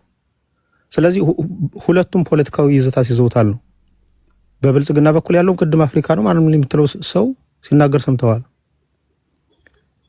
የፖለቲካ አጀንዳ ነው ይዘው እየተንቀሳቀሱ ያሉ ይላል። እነዚህም ደግሞ የበጀት ጉዳይ ሳይሆን ጥያቄያችን የመልሶ መቋቋምና ዘለቄታዊ የሆነ መፍትሄ ከተፈናቀሉበት ተመልሰው እንዲቋቋሙ ነው ይላል። በልተው ይደሩ ግን አይደለም የሚሉ። ይህን ስታይ ፖለቲካዊ ቅርጽ ይዝና እኔም ያገባኝ ነገር አለ። በነገራችን ላይ ከሰብአዊ እርዳታነት ወጥቶ ፖለቲካዊ ክሌም ይዞ ከመጣ እኔም ጥያቄ ያለኝ እጄን ልሰበስብ እችላለሁ። ከዚህ እንትን መቆጠብ አልተቻለም ነው። ከዛ ቀጥሎ እንደው ዘልዬ እንኳን እንድገባ ያደረገኝ ቅድም ስታወራም ከሰማሁት እነ ሴቭ ምናምን ሲያወሩ የሰማሁት እንትን አስተያየት ከመስጠት አንጻር ነው። በተለይ የህወሓት ኃይሎች ወይም ደግሞ የቲፒኤልኤፍ ኃይሎች ከዚህ ጋር ተያይዞ የሚናገሩት ብዙ ነገር አለ። መልሶ መቋቋም የሚለው አንደኛው ፖለቲካዊ ቅርጽ ነው። ይህም ፖለቲካዊ ቅርጽ ሲያስይዙት የምዕራብ ትግራይ የሚሉትን የቴሪቶሪ ክሌም ነው የዲፋክቶ የሚሉትን ነገር ለማሳካት ነው እየተመጣ ያለው። ይሄ ነገር በራብተኛ ወይም ደግሞ በተራበ ህዝብ ላይ ይህን አይነት ነገር ልታደርግ አትችልም። ከዚህ ተነስተን ብዙ ጊዜ የቴሪቶሪያል ክሌሞች ሲነሱ ስለ ርስት ጉዳይ እናወራ የሚሉና ታሪካዊ ዳራዎችን ይጠቅሳሉ። በታሪካዊ ዳራዎች ሲሸነፉና የነሱ እንደማያገባቸው ሲያውቁ ታስታውስ ከሆነ አብርሃ ደስታ የሚባለው እንግዲህ የቲፒኤልኤፍ አባል አይደለም። በአውራጃዊ አደረጃጀት በነበረበት ሰዓት ላይ የነበረውና አሁናዊ የነበረው አደረጃጀት የተለያየ ነው። ስለዚህ አደረጃጀታዊ መዋቅሩ ስለተቀየረ ነው ወደ ትግራይ የተካለለው እንጂ የመሬት ባለቤትነት ይዘቱ የህዝብ ነው ወይም ደግሞ በፊቱ አወቃቀር ስለፈረሰ ነው ወደ ትግራይ የተካለለው ይላል። በአወቃቀር ሲመጣ ደግሞ ማለት ነው which means TPLF ያጸደቀው ህገ መንግስት ይደግፋል። በነገራችን ላይ ቅድም ስትናገር የነበረውን ያንቀጽ 40 ነው አንቀጽ 3ን አተረጓጎሙ ልክ አይደለም። መሬት የኢትዮጵያ ብሔር ብሔረሰቦችና ህዝቦች የጋራ ሀብት ነው ይላል። በምን ማጠናከሪያ ይህን ሊሆን ይችላል ብለህ ስታስብ ዴፊኒሽኑ አንቀጽ 8 ላይ ሄዳንበው ብሔር ብሔረሰቦችና ህዝቦች የኢትዮጵያ ሉዓላዊ የስልጣን ባለቤቶች ናቸው ይላል። ስለዚህ ሱፐርማሲ የተሰጠው ለማን ነው? የስልጣን ሉዓላዊ ማን ነው? እዚህ ጋር ግለሰቦች አይደሉም። ቅድም ስለ ብሔርተኝነት ሲወራ ባይዞይ ቅድም አንድ ነገር ተናግራል አንተ እንደውም ቴዲ የህዝብ ወይም ደግሞ ህዝብ በማንኛውም አገር ውስጥ ማህበረሰብ በሚኖርበት ህዝብ ወይ አገር ውስጥ ሉዓላዊ ተብሎ ሊጠራ የሚገባው ግለሰብ ነው። አንተም ቅድም ከትርጉም አንፃር የጋራ ሀብት ነው የሚለውን ይሄ ሊፕስቲክ እያደረጉ ሲፈልጉ የአስተዳደራዊ መዋቅር ነውና ርስት ክሌም ላይ አያደርግም በሚል ሊያመጡ የሚፈልጉ የቲፒኤልኤፍ ኃይሎች ናቸው። በተመሳሳይ የፒፒ ኃይሎችም ይጠቀሙታል ይህን ነገር። ነገር ግን ቅድም እንዳልኩ በሁለት ትርጉም ነው የሚሰጠው። እዛ ጋር ብሔር ብሔረሰብና ህዝብ ግሩፕ ነው፣ የጋራ ሀብት ነው። አንዴ ቃል ዘመነ ረዘም ብታደርግልኝ ግን ደስ ይለኛል። በነገራችን ላይ ቅድም አላወራሁም መጀመሪያ ቅድም ስላላወራሁ 2 ደቂቃ አድርግልሽ። ኦኬ የመጨረሻ ሳለ ስለሆነ ስለዚህ ብሔር ብሔረሰብና ህዝብ የሚለው ባይት ሰልፍ ግሩፕ ነው፣ ግለሰብ አይደለም። የጋራ ሀብት ነው የሚላቸው በተናጠል ነው። ብሔር የጋራ ነው፣ ብሔረሰብ የጋራ ነው፣ ህዝብ የጋራ ነው። ከዛ ባለፈ ደግሞ ይሄ የብሔር ብሔረሰብ የጋራ ሀብት ነው የሚለው የሚጸነው የሉዓላዊ ባለቤቶች ማናቸው የሚለው ላይ ክሊር አውት ባደረገበት መንገድ አንቀጽ 8 ላይ ነው የሚጸነው። ስለዚህ እዛ አንቀጽ ላይ ብሔር ብሔረሰቦችና ህዝቦች ሉዓላዊ የኢትዮጵያ ባለቤቶች ከሆኑ በምን መንገድ ይሄ መሬት ለጋራ ሊሆን ይችላል? ለኢትዮጵያውያን የጋራ ሀብት ሊሆን አይችልም። ምክንያቱም አንቀጽ 2ን ሄደን ብታነበው ደግሞ እንደሚለው የኢትዮጵያ ወሰን የክልሎችን ያጠቃለለ ወይም ደግሞ የፌዴራሉ አባል ክልሎችን ያጠቃለለ ወሰኖችን ያካተተ ነው የሚለው እንጂ ኢትዮጵያ በጅቡቲ በምስራቅ ጅቡቲ በምዕራብ ሱዳን ምናምን እያለ ጠቅሶ አላስቀምጠው። ስለዚህ እኛ አማራዎች ጥንባ ብሔርተኛ ከሚሉት በወጣ መንገድ ፕሮግሬሲቭ የሆነ አንቀጽ 52ን እና አንቀጽ 46ን ይዘት የያዘ ብሔርተኝነትን ነው እንጂ የምንደግፈው ይሄ ምንድነው ትርክት በወለደው አብዮታዊ ብሔራዊ አብዮታዊ ዲሞክራሲ በወለደው ትርክት የተቀነበበን ህገ መንግስት የፌዴራሉ አፓራተስ ወይም ደግሞ የፌዴራሉ ማስፈጸሚያ ውቅር ነው ብለን ልንቀበለው አንችልም። ለዛ ነው አማራ የሚታገለው ይህን ህገ መንግስት ለመቀየር ነው። ለምን ይህን ህገ መንግስት መቀየር ተነሳ ከተባለ በ1968 በተቀረጸው ወይም ደግሞ በተቀነበበው የቲፒኤልኤፍ ማንፌስቶ ቅርጽ ይዞ የወጣ ነው። አንቀጾቹ መጥቀስ ይቻላል። አንቀጽ 2፣ አንቀጽ 3፣ አንቀጽ 46 47፣ 48፣ 49፣ 39፣ 40 እነዚህ አንቀጾች የተረክ ውልዶች ናቸው በነገራችን ላይ። ስለዚህ እነዚህን አንቀጾች ተሸክመን እንግዲህ አንቀጽ 49ን ደማንበስ ይችላል። በነገራችን ላይ ቲፒኤልኤፍ ማንፌስቶ ላይ ተቀምጦልሃል። የነፍጠኛዋ ዋና ከተማ አዲስ አበባ ነው የሚላት። የጨቋኛዋ ብሔር ዋና ከተማ አዲስ አበባ ነው የሚለው። ይህን ካለ በኋላ አንቀጽ 49 ላይ ልዩ ጥቅም ለኦሮሚያ ያስፈልጋታል ብሎ አስቀምጦታል። አንቀጽ 40 ቅድም እንዳልከው የብሔር ብሔረሰቦች የጋራ ሀብት ነው ያልከው የተባለው የፊውዳሊዝምን ብሎ ፈርጆ ያስቀመጠው የአማራ ማህበረሰብ ለመምታት የተጠቀመበት ትርክት ነው። ይሄን አንቀበለው። አንቀጽ 3ንም እያልኩ መሄድ ይችላል። ባይዞ ጊዜ ስለሌለ ነው እንጂ ጊዜ ሲኖረን በሌላ ጊዜ እመጣለሁ። ይሄ ስለ ህገ መንግስት በሰፊው በሌላ ጊዜ ማውራት እንችላለን። ባይዞ በደንብ እናወራለን። ግለሰቦችን አውቃቸውም እውነት ነው፣ ግን የጠቀስካቸው ስለ ፓወር ነው። እኔ ለማለት የፈለኩት መሬት ላይ እንደምታውቁት መሬት ራሱ ሪሶርስ ነው። መሬት ላይ ብዙ ነገሮች አሉ። ለምሳሌ ምንም አይነት ነገር ለምሳሌ ሌትስ የማዕድን ጉዳይ ማዕድን የህዝብ ነው አይደለም? ለምሳሌ ጋዝ ተገኘ የሚባል ሞያሌ ላይ ባህር ዳር ላይ ያለው አማራ ይመለከተዋል፣ የእሱ ንብረት ነው። የሀብት ጥበቃ የሚለው ማዕድን የኢትዮጵያ የፌዴራል መንግስት ነው የሚቆጣጠረው። አንቀጽ 50 ላይ አለ ቴዲ ለፕራይቬት ሴክተሩ የማይሰጥ እኔ ልል የፈለግኩት የኢትዮጵያ ሉዓላዊነት ሱፐርማሲ የግሩፕ ከሆነ መሬት ባይ ዲፎልት የግሩፕ ነው፣ የእነዚህ ብሔረሰቦችና ህዝቦች የሚለው ማለት ነው። ስለዚህ ሉዓላዊ ማለት መሬት ማለት ነው፣ ባይ ሰልፍ ማለት ነው። እሱ እናወራለን። ህገ መንግስቱ እንዳልከው አብሶሉት የሆነ ሉዓላዊነትን የሚሰጠው ለብሔሮች ነው። ብሔር አለቀ። ግለሰቦችን አያውቅም። ስለዛም እኮ ነው ህገ መንግስቱ ላይ ግለሰቦች አልተወከላችሁ ነው የሚባለው። ለምሳሌ የምትከሰው ፍርድ ቤት የምታቆመው ግለሰብን ነው እንጂ ብሔርን አታቆምም። እሱ ነው። ስለዚህ ሉዓላዊ ህዝብ፣ ሉዓላዊ ማህበረሰብ ካለ መሬት ሊኖር ስለማይችል የግሩፕ መብት ወይም ደግሞ የግሩፕ ሱፐርማሲ እንጂ ያለ ኢንዲቪጁዋል ሱፐርማሲ በሌለበት ሀገር ውስጥ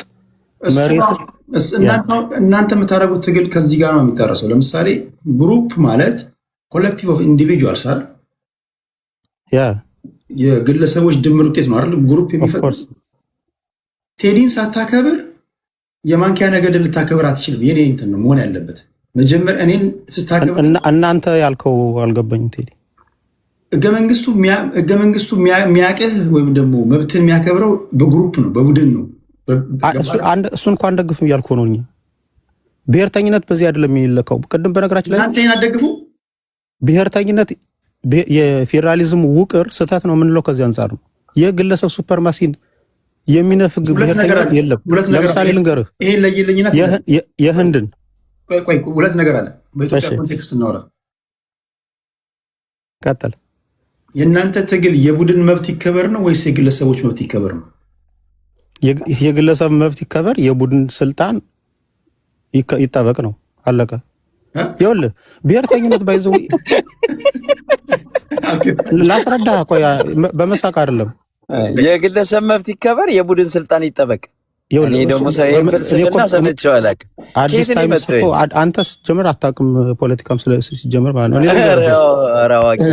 በጣም እኔ ላስረዳ ቴዲ። በሂደር እናስቀምጠውና እችን ፓርት ላስረዳ። በላይ ዘመነ አዲስ ታይምስ አንዴ እችን ፓርት ላስረዳና እሱን አስመልክቼ ጥያቄ ስላነሳው ኢንዲቪጁዋል ሱፐርማሲ ያልኩህ ቅድም አንተም ተናግረኸዋል።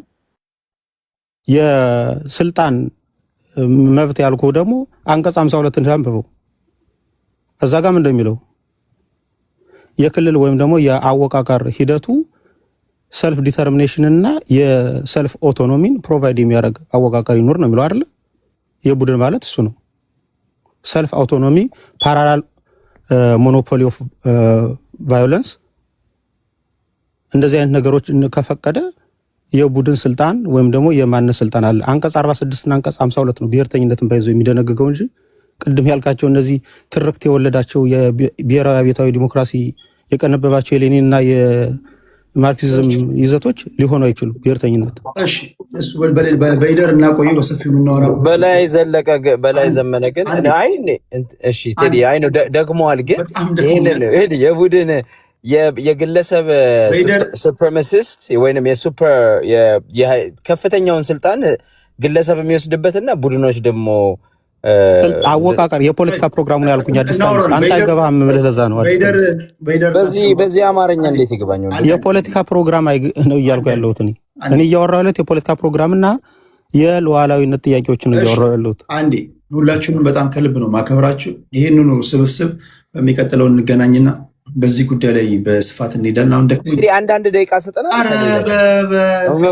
እኔ ለቡርቃ በጣም ከልብ ነው ማመሰግናችሁ። አዲስ በጣም ደክሞኛል። አይ ነው ቡርቃ ዝምታ ያነሳው ሀሳብ ግን ትንሽ መልስ ያስፈልገው ነው። ሰላም ሌላ ጊዜ እናመሰግናለን።